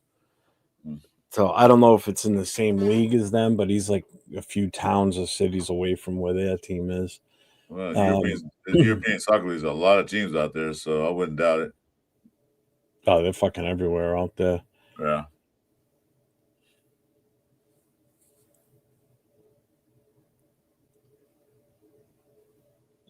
Where's the team? Move on to this one. So Greg Olson's first game as an OC. So we'll talk a little bit about this. Do you think anything looked different yesterday? 2 drives. It was a nice flowing drive. He mixed the plays up, a little bit of run, a little bit of catching, a little outside passing. It looked a little different, but Greg Olson, excuse me, No. Greg Olson was there. He saw what went down. He knew the offensive line wasn't that good, so it looked like he was trying to create plays. So he had to pin the offensive line to block for 3 seconds. But Gino just held the ball too long. But it looked a little different. It was the same basic plays that Mr. What's his name? Chip Kelly was. Now he's bitching about it. Ran, but it looked a little different. I was happy that he actually put Rogers in there. I was happy about that. Give me some plays up, but in that, same old, same old. I think it looked like we were talking last night, and Jay from Just Raiders Baby, he said that he saw he would take like basically it was like a 10% in difference, and I agree with him because I Yeah. did see shades of a little bit different playing on the field. Um, you got other players more involved. Like Betch had more than just one throw to him, so he had the chance to, the ability to have another impact on this. Caleb Rogers actually out there playing. Now we were without Michael Mayer. I saw Runyon out there a lot. Ian Thomas was in and out there, but I saw Runyon a lot out there on the field. Mhm. Um, you know, Brock was heavily involved. It might not seem it because he only had 4 catches, but those were 4 huge catches. Big catches. 2 of them, right? Two of them for touchdowns. Yeah. It just I saw a difference. Did I see a difference in the offensive line? No, not really. Not from what I could see at the moment when I was watching it. Because you can remember, I'm in a different setting when I'm watching the games with my chapter crew because I'm at a bar. There's the TVs are wherever they're at. You can't really hear it that well, but we have the sound, but it's so loud in there to begin with. If I'm home, I'm paying more attention to individuals. Like I was trying to pinpoint and watch for 76 when he was out there, and I'd have to go back and watch the game again, and I just didn't have time last night or this morning. What I saw in the game was that Osa was trying to spread the ball around 2 different players. Like you said, Best was involved. He was trying to spread around to get different players because we know what Brock Bowers can do. We know what he's capable of doing. He was trying to spread the ball around, and have a different flow of the game. And he tried his best to create that situation, but we all know what happened. He knew what was going to happen. The O line wasn't that good, so it looked different. But no, he can't do shit with Gino sitting back in the pocket holding the ball like he always does. Like throw the ball away. If you got pressure, you throw the ball away. Yeah, and like Jay said, his 10% improvement, which I agree. I think I saw. I agree with him that I think it happened yesterday. Um, and it didn't look as sloppy out there Yes, yeah, I on the agree. offensive side. Defense, I don't know what the hell was going on with them yesterday. They're tired. Um, yeah, Yeah, they just the defense didn't look the same in my opinion. the Chargers Um, had the ball if they had the first quarter. So yeah, they were tired. yeah, but well, it was a 9-minute drive they had at one point. Yeah, yeah, Um, but yeah. yeah, on the offensive side, it didn't seem as sloppy. No, Except for the sacks. I mean, Jesus Christ, he still got his ass whooped. I know there was some future plays available. The team knew in the huddle that if this play works, next play is going to be one of those plays. Hence, we lining up and snapping the ball with 10 seconds. Yeah, that play clock was scaring me. It was. they had to call timeout. It's just horrible clock management. But I think a lot of that has to do with Gino too. Sometimes, I mean, you're the field general out there. It's up to you to make sure that you're getting everything up and running and ready to go. You sent me the link for AP. Okay, our starting offensive tackle out, Johnson out, no Laki Tasi, but we got to improve. The O line is horrible. It's hard. It is. It's Oh just yeah, the thing is, there's no way to improve it this season. yeah. The You only ain't way it's sure. going to No, improve is putting the rookies out there, and maybe they're better than what we expected let and them. better than what we've been using. Other than that, there's no other answer for this O line woes this season. We have to go with what we have on the roster, and the only two people that are on this roster that we haven't seen out there is Right. Rogers and Grant. Then you still have Wagner in there somewhere too. I mean, you want to talk about a big body, get his ass out there too. Just tell him, block him. That's it. Just get his big ass out there. Yeah, you put Lucky Toxin and Rogers on one side, and that's a wall right there, a big wall. Yeah, and I think that's exactly what it was. 805 is the fact that you had, Olson calling the plays this time. I think a lot of it also has to do with the fact that Chip Kelly's not there anymore. There's that sense of relief. Like the players can be a little bit more relaxed now because it's not Chip Kelly and his stiffness around them that just keeps everybody tense. So I think maybe they were a little bit more relaxed Mm-hmm. going into this game. So that reflects on the field, which I think is what we saw was a reflection of Chip Kelly not being there. And with now Olson in charge, so I think that was the difference. And I agree that, when there was a coaching change, I mean, look what happened with AP. When we switched from McDaniels to AP in the middle of the season, what happened? The And players Getsy, wanted to play for him. They and hated Getsy, and McDaniels. we got rid of Getsy. The play was a little better. I mean, we didn't win the games, a lot of games, but Yeah, but more so with call it, I mean, yeah, it got well, better. I think a lot of that was who took over, putting players in their prospective spots where they should Right. have been.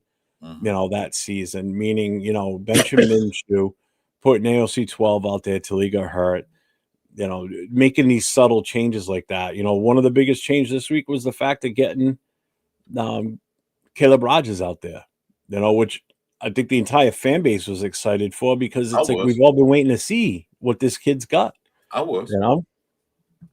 I would. I say we probably lose the game, but at least he's out there learning and then doing something. Not, I can see film breakdown. Wait for 805 to do that film breakdown to see how well he did. But at least he was out there. Yeah, we'll go back to normal against the Broncos. The Broncos are going to fucking thrash us, unfortunately. I hate to say it, but. Oops, where are we going here?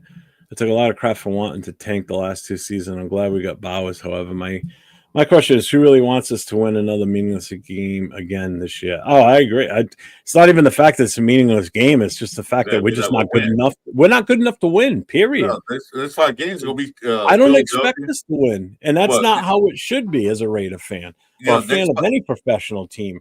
the When your next team is that bad and you admit that your team is that bad, the team is that bad. the, We are not a good football the team next at five all. games, the next 5 games is going to be horrible for us. We're playing some good defense in there: Texans, Denver, Philadelphia, and Chiefs. KC And Chiefs. and the Giants. Well, let me finish. And the Chiefs is going to be in desperation mode because they have to win and try to get in the playoffs. So we're not going to win those 4 games. No. Giants, slim chance, but maybe we can pull it up. But why? But Chiefs, those games, we're not going to win those games. Not even the closest.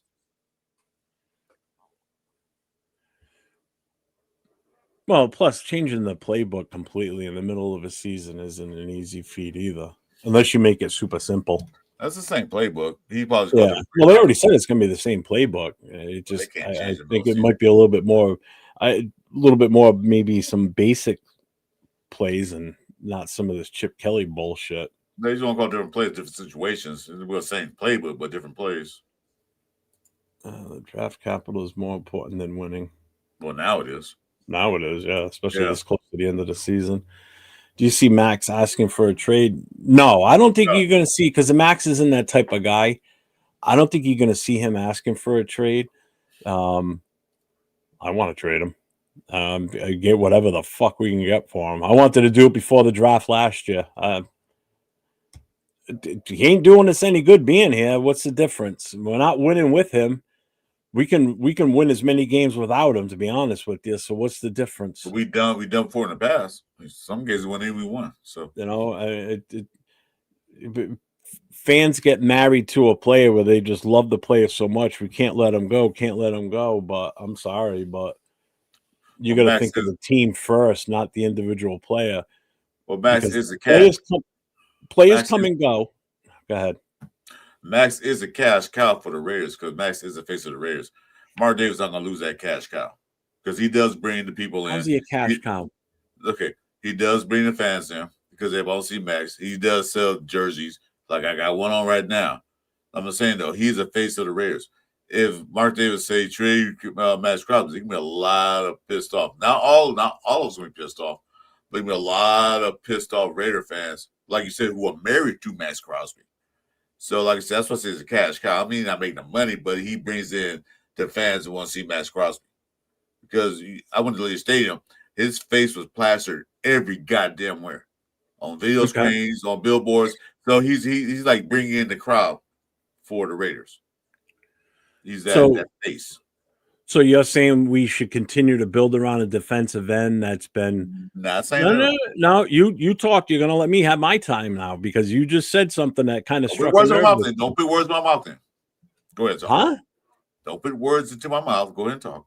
Well, you don't want to get rid of him, is what you're saying. Basically, you're saying that he's the one that's bringing in the money, bringing in the fans. If he's supposedly bringing in the fans, what? I'm not saying that.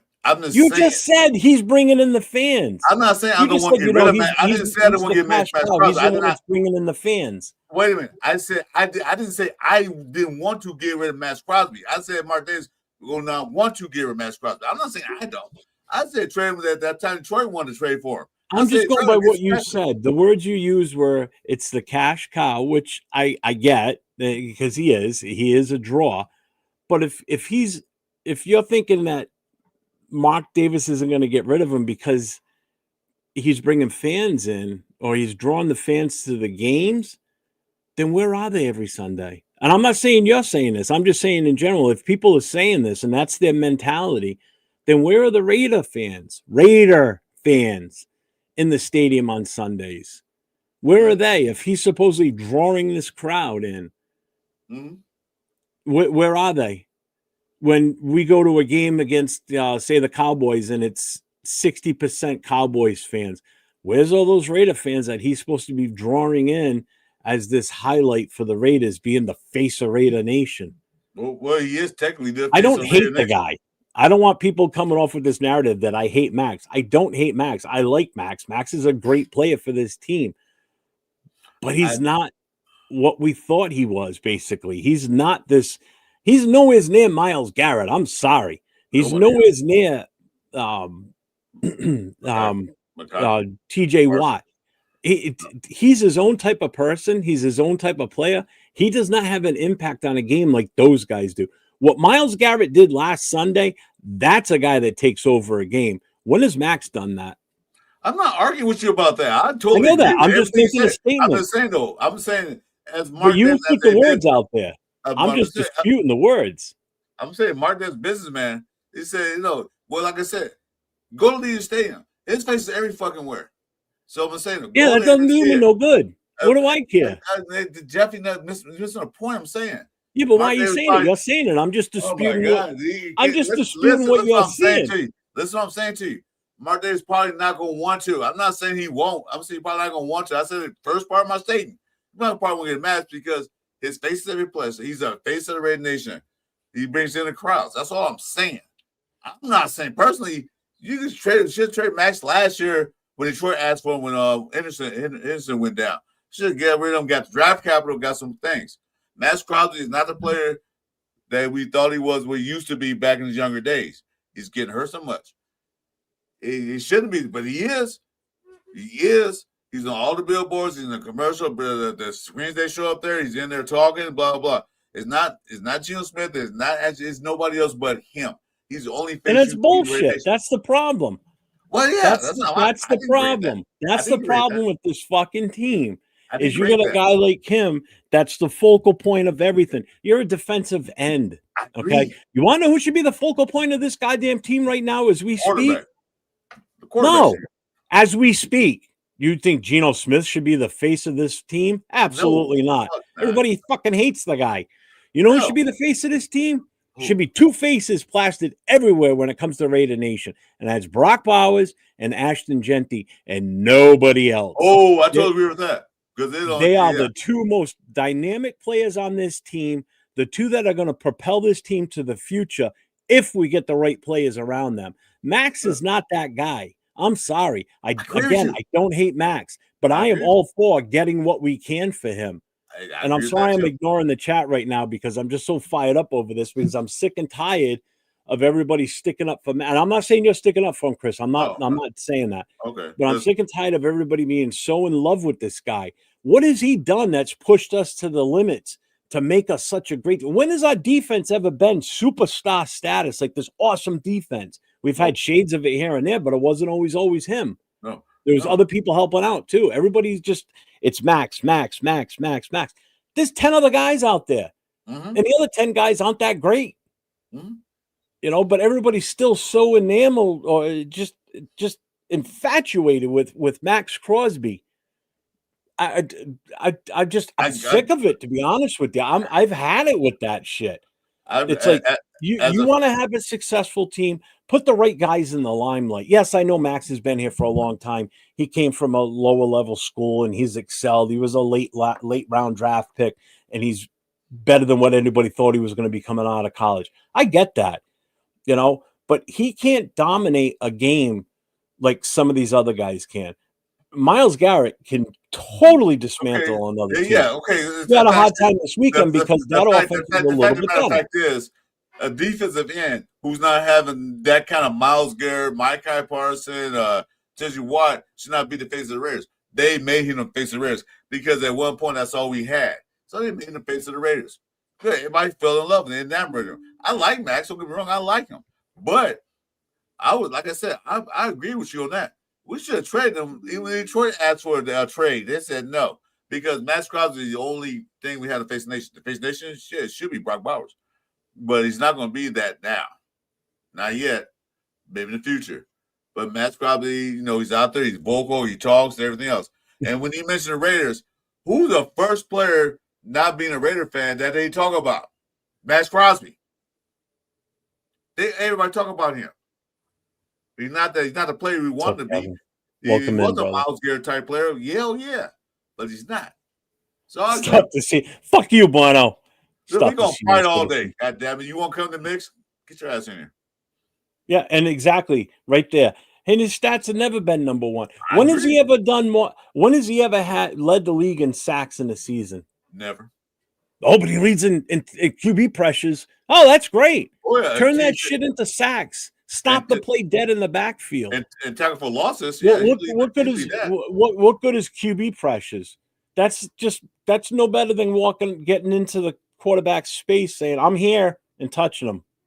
That's awesome. You touch quarterbacks. That's your stat. How many quarterback touches do you have? Oh, I have 45. You're leading the league in quarterback touches. Did you sack him? No. So I missed. How many sacks you got? No, like 9. Oh, how many times did you touch the quarterback? Like 48, 50, 45 somewhere around times. that. I Okay. was in his face 45 times, but he got the ball off. He got a first down anyway, or a touchdown. It Yeah, doesn't no, matter whether Bowers wants the hoopla. I get it. He's a very reserved guy. he is. You know, just like Colt Miller's extremely reserved guy. You don't see him say shit. You don't hear Okay. him He much. barely even does press conferences. But I think Bowers understands the fact that what he means to this team on the field to the fans.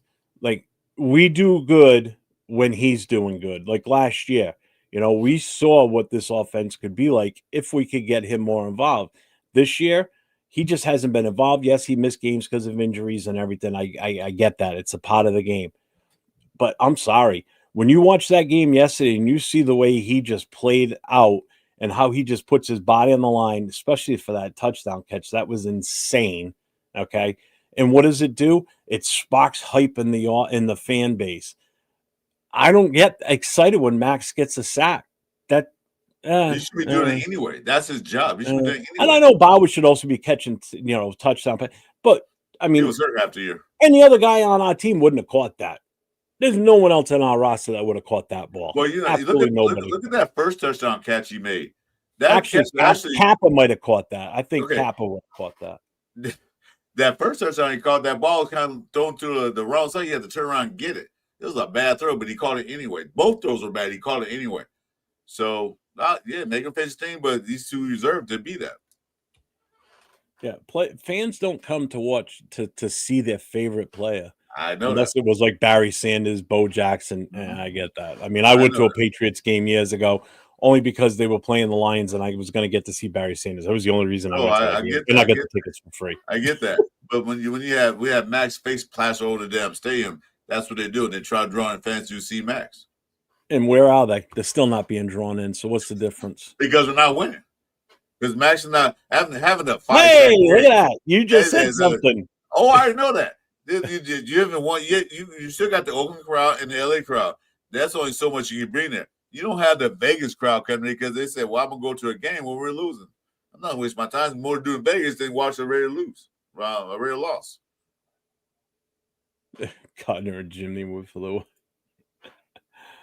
Oh, God. Some of these responses are awesome. You're only as old as you feel. Let's see. Mark overpays for things he likes, including Max. And those girls you got to sit next to him. I want Cleo Mack to pull a Charles Woodson and play and retire with the Raiders. What's up, Silver and Black? I don't think that's ever going to happen. No, I doubt that. Chris is saying that the organization owes Max and needs him to go into the Hall of Fame under their flag to justify all of this. Yeah. I'll tell you right now, I don't think you'll ever see him in the Hall of Fame. Hall of Fame. He ain't a Hall of Fame career. But Myles Garrett, first ballot automatic. I'm not saying that, but yeah. Max is the only people. What's up, Diesel? Welcome in, brother. He goes, woke up today and put my straight jacket on. Wait, you already got Diesel yelling at you. No, I'm not saying I like to keep him there. Shit, we got to trade his ass when Detroit won him. I said, yeah, get the picks. Trade for something. See, you can tell Crosby's been forced into a role of leader by default. Like, to me, a natural leader is very vocal, like Ray Lewis. Oh, God, yeah. Nobody had to tell Ray Lewis, you need to take over this team. He probably walked in there day one as a rookie because that's just the attitude he has and the mentality. He did automatically. We don't have anybody on that team there's nobody on this current roster that would walk in and say, and start taking charge. Maybe JPJ, but I highly doubt that. I don't see anybody on this roster. And hold people accountable. Like, yeah, dude, shit, you step it up, man. Yeah. Genty Bowers, yep. Yeah, I agree with that. Catch up. I am like 15 minutes behind in the chat. You're cool, Jeff. Thanks. Whatever, Richard. I'm correct. There is no iron team. No, there's very good chance we finish top 3 pick. I'm not opposed to trading the pick, but we have a prime opportunity to pick a very good prospect in Mentos. And I get it.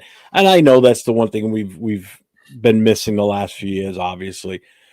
But again, we've just got so many holes on this team. We're not going to be able to solve it all in free agency. We're going to be able to solve a good chunk of it, but we're going to need those rookies to step in next year.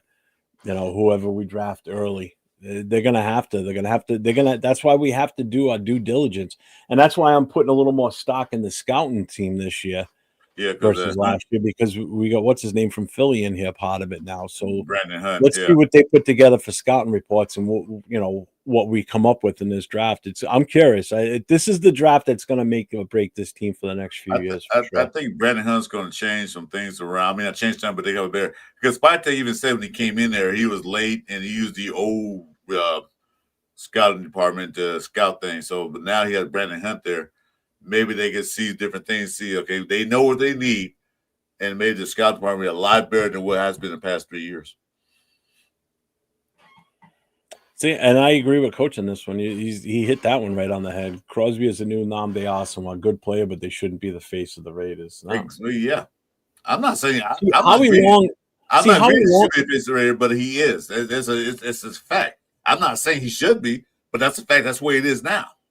See, Howie Long was the face of the Raiders back in the day, but at the same time, you still had Marcus Allen there too. Yeah, but so you had the face on the offense and you had the face on the defense. They were both dynamic players. They were captivating players, and they had a huge impact in what they did on the field. Well, Howie Long, you don't have that right now. Howie Long and Marcus Allen's in Hall of Fame. Reason why? Because they played fucking ass off. They did good all those years they played. So yeah, they were the face. They should have been the face. The fact that Max does it by himself should get more recognition. TJ Watt and Miles have other pieces around. What do you mean they have other pieces? Did you not watch the game last week against Cleveland?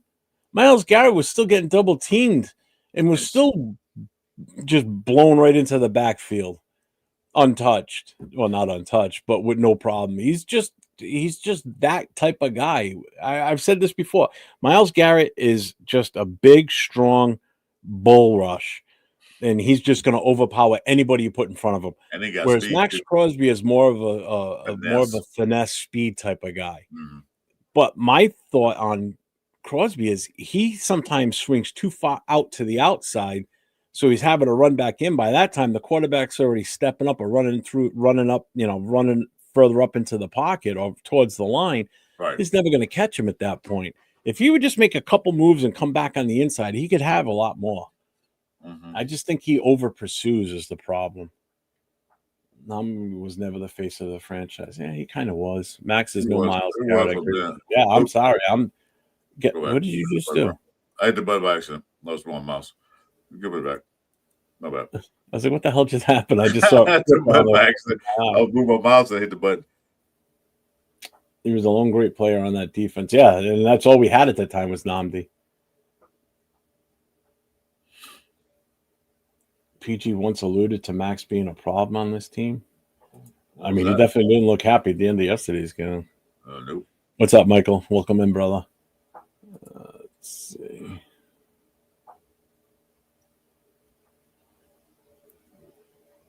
But never tested. He never followed his numbers. His number one wideout. Teams could scheme around him. Sorry, everyone does a horrible player and has no faith in Jesus. Tackle for losses. Yeah, he does good in that. Not even a tackle for loss. Well, he does have a lot of those. He does do that well. But I mean, I will give him credit. Yesterday, there was that one tackle for loss, man. That running back, what's his name? Vidal got the ball in his hand, and boom, Max was already there. They didn't block him. They try to pull the guard. Yeah, it's almost like, I mean, Jesus Christ, Herbert could have just handed the ball to Max at that point. That's how fast he got back there. He did try. He does do that a lot though, too, where he jumps off sides because he tries to time the snap and he gets the count wrong. So that costs us too, even though he's trying to take a chance to, get in faster, but that still hurts us. Yeah. I want Khalil Mack to be like Woodson and come back and retire. But yeah, did I already miss that? That's not gonna happen. I think we talked about it already. Yep. But he got exposed badly, having to play with. Yeah. Well, I think the other thing too is when he went to Philly, they ran a different defensive system too, a defensive scheme, and it was totally out of his norm. He was so much better with us when he went to Philly. Man, he just took a step back. He was not good in Philadelphia. No, he wasn't. Browns need to be prepared for the hoopla because he's a star. Yeah, you got to get ready for it because Yeah, he's got no choice. You have to be ready for it because it's coming. Crosby isn't great either. He's just good. Maybe with great players around him, he'll be great. Yeah, which is what we were hoping for, that Kuntz was going to be that guy on the opposite side of the defensive line that was going to allow Max to not be double teamed constantly. But Kuntz has been just invisible all season. I mean, the And best play I've seen from the opposite end since the start of the season has been Snowden when he's been in there. Snowden's played pretty and damn that good. too with the Christian Wilkins thing happened. That really set us back.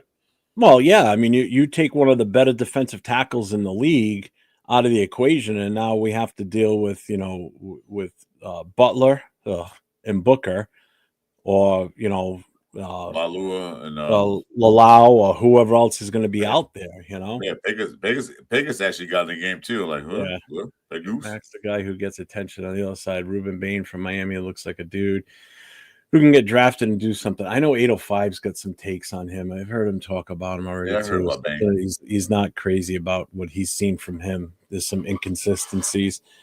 Crosby has worth his contract. That more than you can say about most of our team over the course of his time. No, you're right too. I do give you that. I'm not saying Crosby's a shit player. I'm just saying we needed to see more from him. I'm sorry.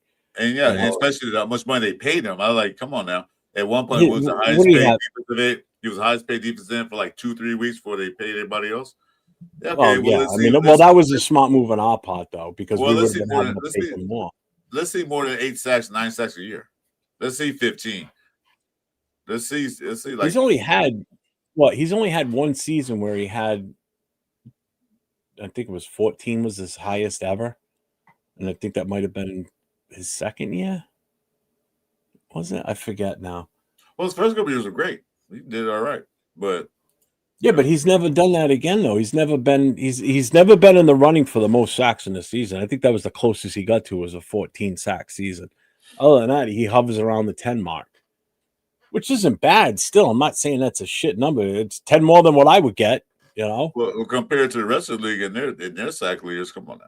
Yeah. The fact of the matter is that we're not winning with Crosby right now. If we choose to keep him, it'll take longer for the Rays to actually become good. And that's why I'm all for trading and get what you can get for him to plug all these other goddamn holes we have. Who knows? We could find another gem like him in the draft then later. You never know. Mm-hmm. I just don't think we get enough of these guys that are on our roster that aren't starters to really get a feel for how good they really can be. We have no idea. Like, to this day, you still don't know how good Grant is out on the field. We kind of got an idea on Caleb Rogers based on this, his performance from yesterday. I'd have to rewatch it and really key in on him to see how I feel about him. But as of right now, I'm about 50-50 on him, I'd have to say. Well, he's a rookie. So, but yeah, at least he got a shot. Let's see what he got and what he need to do work on in all season to get better. Yeah, we are stirring up. You always search. That's what we do. That's how we do around shows. It'd be boring if he did. Oh, trust me. If we could trade for Joe Burrow, oh my God, I would take him in a heartbeat. I got to skip through some of these. What's Rich Gannon doing nowadays? Why can't we get him in the front office or coaching staff? Can't be worse than Gruden, possibly. He said he didn't want to coach. He already said that. He said he never wanted to really get into coaching. Yeah, they asked him that question. He said, "Nah, I'm done. I'm retired. I'm good." Yeah. Let's see. Pigs just had to throw this one in. Epstein is probably still alive. I've said that too. I wouldn't be surprised if he still is. He's probably in a damn island somewhere. Who can we legit get as a new coach? Oregon's coach, Matt LaFleur's brother. I don't know. If we do end up canning him, I don't know what's going to do.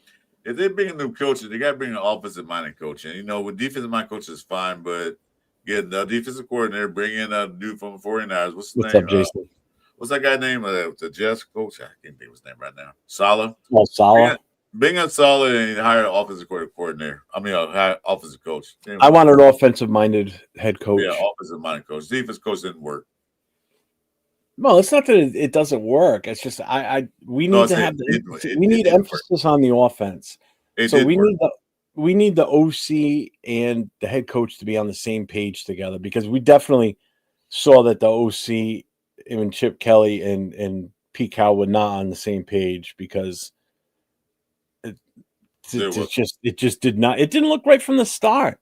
You can tell You it know, was it just looked like a confused offense from the get go, and still kind of is. But because we just made that change, so we got to get out of that funk that we've been in for the first 11 games of this season. So yesterday was like a fresh start. It showed a little bit of what we potentially could have for the rest of the season. Yeah, but that was 1 week, so we're going to take time. This season's over with, so I don't think that Olson will be the offensive coordinator next year. But we'll see how that works out. But it was like it was nice to see something different out there that looked different, felt different. Instead of being stagnant in the same old funk. Oh hell no! I don't want Lane Kiffin anywhere near this team. I'm done. No. I don't want any retreads. I don't want any former coaches of the Raiders coming back and I don't want a Gruden 3.0. I don't want Lane Kiffin, Del Real. We got to start a whole different. I don't want anybody with any ties to this team prior. As far as like head coach goes, I don't want any old former Raider head coaches. I'm done with that shit. I don't want an old dude now. I fucked up. I should have just conceded to Severe back in the beginning of all this, but I conceded to him a few weeks ago. I want a fresh start with whole new ideas, whole new system, whole new plans. I don't want this recycle stuff over and over again. If Pittsburgh let Tomlin go, I wouldn't be opposed to it. I don't think they will let him go. But I don't know. He's still a winning coach. He's only the third coach that team's ever had. So he's a winning coach. Although not playoffs right now, but he's still a winning coach. They said that he had bad luck with quarterbacks and everything else since Roethlisberger left. Yep. Let's see. PG will take Butler with him. That's what's left of the players he wanted. Yep. People treat Max like Cobb, but he's never had help. We keep switching coaches. So Max is very good, but not elite. And I agree with that one too. What's up, Brandon? And we may be trading Max for more picks because we did a bang up cracker job the last drive. Brandon, you should have 2 years ago when last draft. Detroit wanted him. Should pick that phone up. Say, what are you gonna give us? That was before he got that contract. Well, you know what? They'll have a lower pick this year, so. Yeah, not doing too well this year. Huh? It's not Detroit not doing too well this year. No. We need to bring Madden back from the dead. What's up, Neil?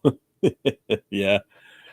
But trade draft assets for Burrow. Raiders on a QB away. That's the problem. If it was a matter of just paying him, then I'd be all for it.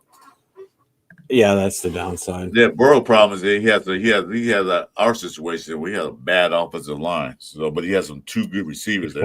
Zion Young in third round. He has a ton of athletic ability and upside. Needs refining and outside leverage.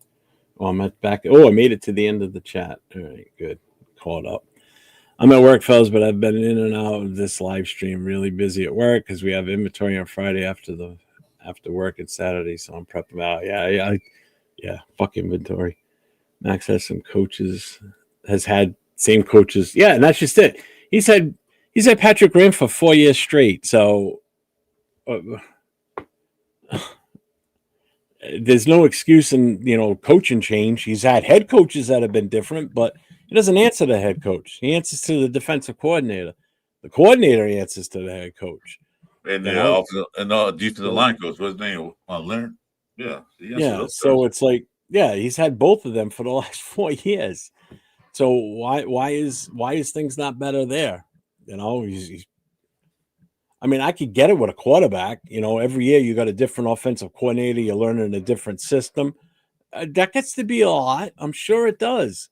Have you seen the thickness in some of these playbooks? Granted, I don't think they're physical books anymore, but some of them like a Bible, like reading War and Peace. They're like encyclopedias now. Yeah. Volume 1, Volume 2, Volume 3. Oh, what's up, baby? Bet you're watching your grandkid. That's awesome. They're great.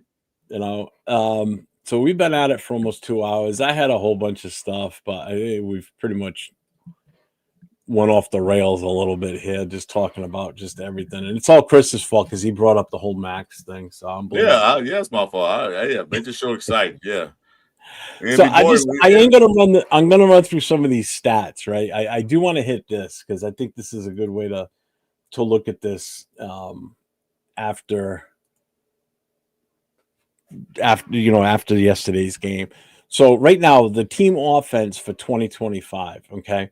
So we're averaging 15 points a game, which is absolutely disgusting. We're averaging 268.9 yards a game, which isn't that great either. We're averaging 185 yards passing and 87.4 yards rushing.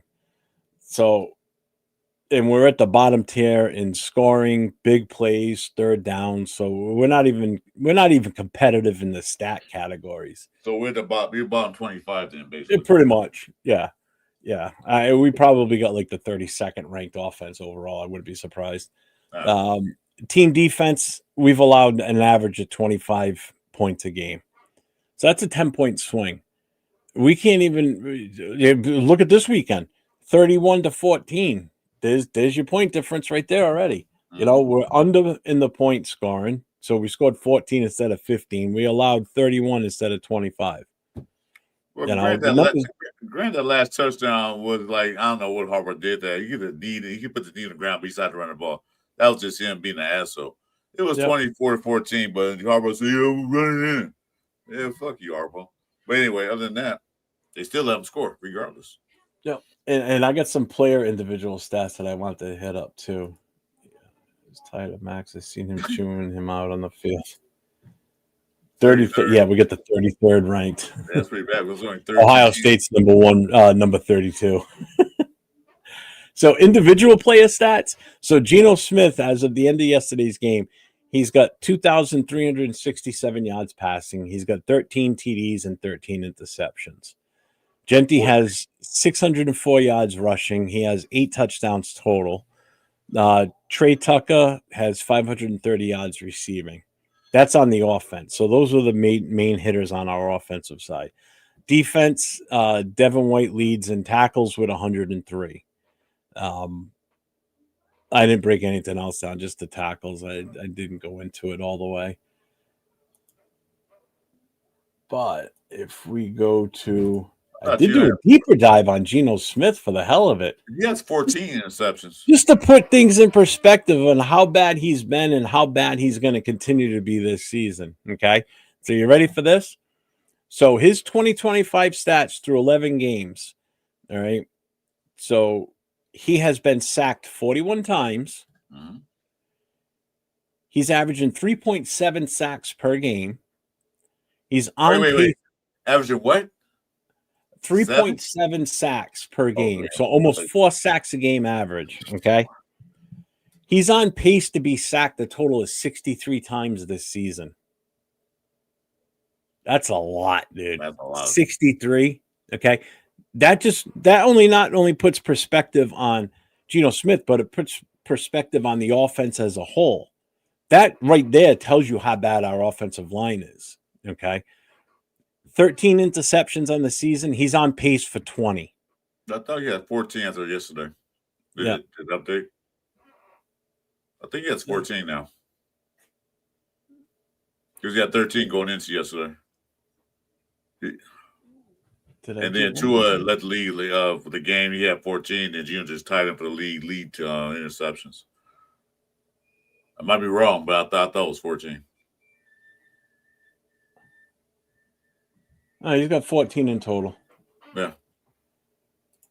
All right, so that was all right. So it didn't. All right. So either way, he's still on pace for about 20 interceptions. He's got 15 touchdowns. He's on pace for like 21 touchdowns. So he's going to almost have the same number of interceptions as he does touchdowns this season. He's at a 66.6% completion ratio. He's thrown for 2,532 yards, which puts him on pace for about 3,600. Just about 36 to 3,700 for the year. Well, how is a guy that's supposed to survive that kind of pressure, and still produce wins. So how much is this really Gino's fault? And I know Afakasi sent me a message back saying, being at the game yesterday and seeing it in person, it yeah, I don't feel that it's necessarily all Gino's fault. Yes, he does take a good chunk of the blame for what's going on, but how much is it really his fault when the line can't block, the receivers can't get open, there's no separation with the receivers for the most part. There's only two guys he can count on week in and week out, and that's Bowers and Genty. He can count on getting the ball to Genty, but Genty's going to get tackled for a loss the majority of the time. Bowers, he can get the ball to him, and then Bowers just works his magic. That's it. Thornton, I wouldn't trust throwing that ball to that kid for nothing. No, not at all. How he got so many, he leads in targets, and no, he's number 3 in targets. How he's still that high in targets is beyond me. Well, you can target somebody you want to, but what about his catches? Who cares? Yeah, but why are you throwing it to him is what I'm getting at. Yeah, no, you can't catch the ball. You can't catch the ball. It's just horrible. Max is going to be stacking injuries soon. Yeah, and that's the other thing. He's not getting younger. When this team trades Max, I will believe that things will change for the better. You ain't telling me something, man. I'm telling you, I've been calling this since before the draft. I was willing to trade him away. And ask Jay from Just Raiders, baby. He'll tell you all about it because he used to get mad at me. I was talking about when Detroit asked for it. I still talk about it. He should have did when he had a shot. When he had a shot, should have took it. So from now on, we need to look at O-line and colleges and free agent. Yeah, I'll tell you, the free agent list for offensive linemen looks pretty good. Yeah, he's on average for 63. Yeah, it's David Codd numbers, which knocked him out of the league. Yeah, not Derek, but David. And this isn't a young quarterback we're talking about. This isn't like a second year or third year quarterback that's still in his mid-20s. We're talking about a guy that's already 35 years old.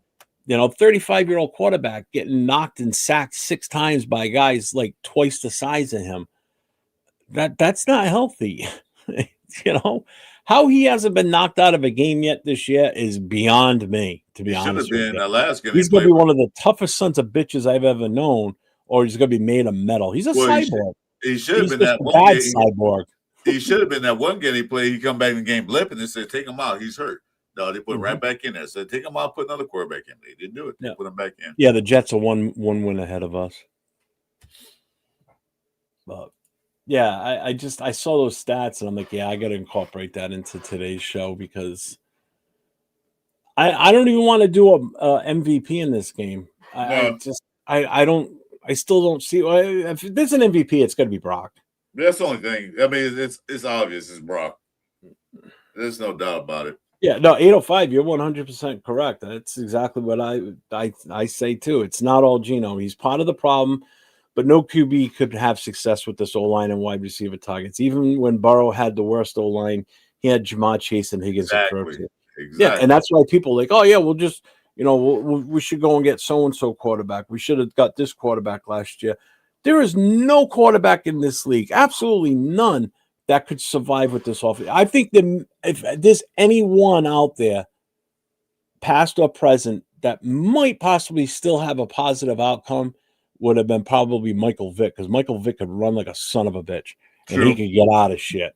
Yeah. Other than that, I don't think there's any quarterback that's ever lived that could survive behind this offensive line or be successful. Not live, but be successful. You bring Montana and all them guys back, they will not have success. Oh my God, Montana would have been dead. They would have been cutting him out on a stretcher. Exactly. All them guys bring him back, they'd be dead. Oh, what's this here? I don't think it's the answer, but what are your thoughts on Tomlin? I don't know what to think right now on the head coach. All I know is I don't want Pete Carroll back. I'm sorry. I want a younger, and Tomlin's not old. He's on the senior side of coaches, yeah, but not the Pete Carroll senior. I just think with Tomlin, he brings a sense of respect. I think it would definitely change things, and for the better. I'm not against it, but I still want an offensive, younger-minded coach. To be honest with you, I want a younger-minded offensive-minded coach, especially if we're looking at drafting rookie QB to be our future franchise quarterback, because I want that coach and that quarterback to grow together. I don't want. We can't bring it. Let's put it. This is why I don't want Mendoza, to be honest with you, is because if Pete Carroll's still here, I don't want him, because I don't want an older coach that's only got guaranteed 2 more years with us, and then he moves on because we don't re-sign him for the 4th year option. And now what? Now we got to bring another coach in. This guy's got to start doing that, learning from that. I don't know. That's probably the other reason I don't want Mendoza. If we have a whole new coaching staff next year, I'm open to it. Let's see. Where are we here? I see us at 2 behind the Titans. Yeah. We need the Titans to lose 2 games and we not win any to move up to number 1, because we got the tiebreaker over them because we already beat them. Can a punter be MVP? Yeah. Yeah. It's about all we got. It could be. Sure. Yeah. How's Herbert's hand doing? How's he feeling? Welcome in, Steve. I'm sorry I didn't say thank you when you first came in. I appreciate your brother being here. Better than the Raiders season, that's for sure. Yeah, dude. I love it when people come in that are fans of other teams and they we don't know that we're bad, and they're like, "Oh, you guys are bums." Yeah, no shit. Yeah, we know that. We know that. Tell us that. We watch the games like this. Oh yeah, yeah, that's great. Yeah, we admit that. Although I wish I could watch the games like this. He was saying Raiders suck. Yeah, you're right. Well, I agree with you. We do suck. I wish I could watch the games like this and be deaf during the game so I don't have to hear it. Yeah, Raiders suck. Yeah, you ain't saying nothing. I just sit here like this for 3 hours. A lot of things suck about the Raiders right now. Thomas, he's burnt out. If he does part from Pittsburgh, he should sit out and relax for it. Yeah, that dude's been at it for a long time now. Yeah, he should just retire. Raiderettes are still the MVPs. Yeah, I'll give you that. Even though they weren't even in LA, but that's fine. Steelers aren't moving on from Timeless, so I don't know why peeps keep. Yeah, this is the first time, in all honesty, I've heard that in this chat on this show today is the first time I've heard anybody even bring up Tomlin's name, which is odd. I'm like, because where is that coming from? I mean, you think about it, Steelers only had 3 head coaches in their whole history. Jesus, that's amazing. Also, Raiders fans think Tomlin is going to bring his magic to the Raiders of never going on. Yeah, that ain't happening. No. Dude, his first year here, if he comes here, I guarantee it's going to be about he'll have like a 200 batting average here. He ain't going to be 500. He's going to come in and retire. I'm retiring. I'm done. I am done. Yeah. Coach this team. He's going to, in all honesty, he probably look at this team and look at our roster and go, "Oh, hell no, I can't work with that shit. There's too much shit to fix. You know what? I'm taking a couple years off. Hit me up in 2 years." No, I'm retiring. I'm taking my 401k plan and going home, going on vacation. Oh, what's up, Oscar? Still silver and black through and through. Absolutely, my guy. Hurting still better than Gino. Yeah, no shit, dude. I'm better than Gino. You're probably better than Gino, and you're a goddamn Chargers fan. Idiot. Fucking dumbass. Get the fuck out of here. Don't you have a Chargers? Oh, that's right. There's only 3 fans. No sense in having a podcast with only two people in your chat. Right. I do watch the games with my eyes closed because the Raiders are so awful. Yeah, I watched the game yesterday and it was painful. Yeah, I refuse to pick an MVP this week. It's the obvious. It's the obvious. It's his powers. He did that. Those 2 men, that one catch. So he gets kudos. Other than that, nobody picked Mups. It's a big list. I don't want to pick Mups here because there's a whole lot of players. Well, if I pick him up, I think that's an easy one. Kappa. I'm just going with Kappa. The guy shouldn't even be out there. Kappa, Parham. Putnam. Well, it's a big list. It's a big list. Yeah, the whole offensive line, but I don't want to. That's I don't want to encompass Caleb Rogers into that because I need to see exactly how he did. I would need to, because it's tough when you watch the game in real time to see his footwork and what he's looking at and who he's blocking and how is he adjusting. you can't do that in real time watching the game. You can't So put I him on up reserved list. on that one. You can't put him up list that for what you just said. Plus, this is his first actual game, like a real game. So, go make rookie mistakes, this and that. So I won't put him in the up list. The rest of the guys, hell yeah, all the other four. Fucking with stream of it. Then go start your own show, you dumbass. What the fuck you in here busting our balls for? I told you. If they're losers, then go do go, your own. go to your Chargers fan podcast or whatever. What the fuck? Go over there. You don't like it, get out. Go and join nobody. that, You don't have to be here. You can leave. That's one thing to live in America. You can do what you want. Get the fuck out if you don't like it. Yeah. Or I can just help you out, which I can do that. Yeah, you can do that too. Oh, see? Fucking. No, there you go. You have to worry about crying about it. Fucking walk the plank, bitch. Yeah, Chargers fans are when they win, like yeah, but then when they start losing, watch what happens. You won't see these fuckers again. You will not see a Charger fan again. I forgot to ask him how his trophies look in SoFi Stadium. Yeah, you can hear. You just can't make comments. True. Every time I see Capper on the field, I know the team isn't really trying. Right? What's up, Big Luck? What's going on? Yeah, just in time. We're leaving, brother. We're calling it a day. We've been up for 2 hours. Why is Capper playing center anyway? Yeah, I don't get that. When I saw him showing up at center yesterday, I'm like, wow. What are we doing? It's the best we can do. I would put Meredith back there. Shit. At least we know Meredith. At least we know Meredith's fuck ups. But why have you put this guy in there? Oh God, it's just ridiculous. I guess they're trying to condone how much they paid him. Say, well, we gotta play you. We pay you so much. You gotta play. You gotta play somewhere. Yeah. Well, put in a wide receiver then. Shit, at least he might catch the ball better than Thornton can. Well, we did. Remember, we threw it to him in the end zone. We put a wide out. At least I know he can muscle the ball away from somebody. I'm like fucking Dante Thornton here. Exactly. Shit. He's stronger. Shit. What's up, Mosa?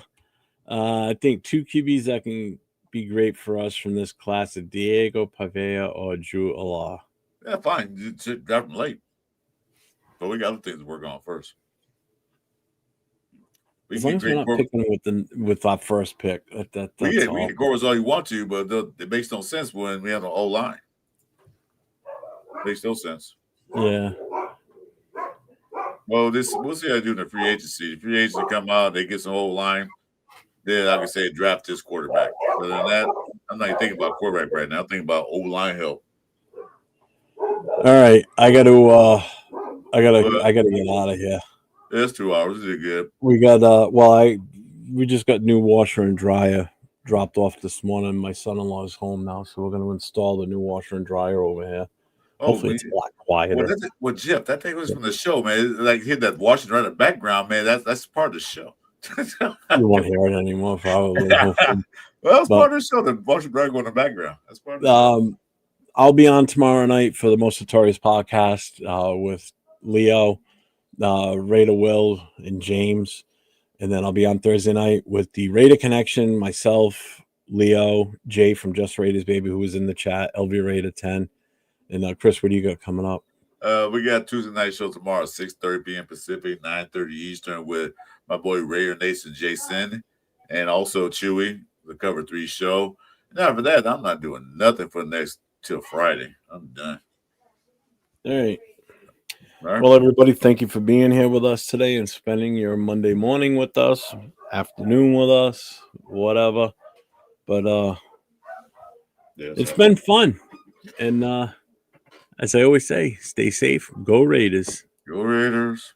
And God bless. Rest in peace, Gord Peterson. Yeah, Gord Peterson. Rest in peace.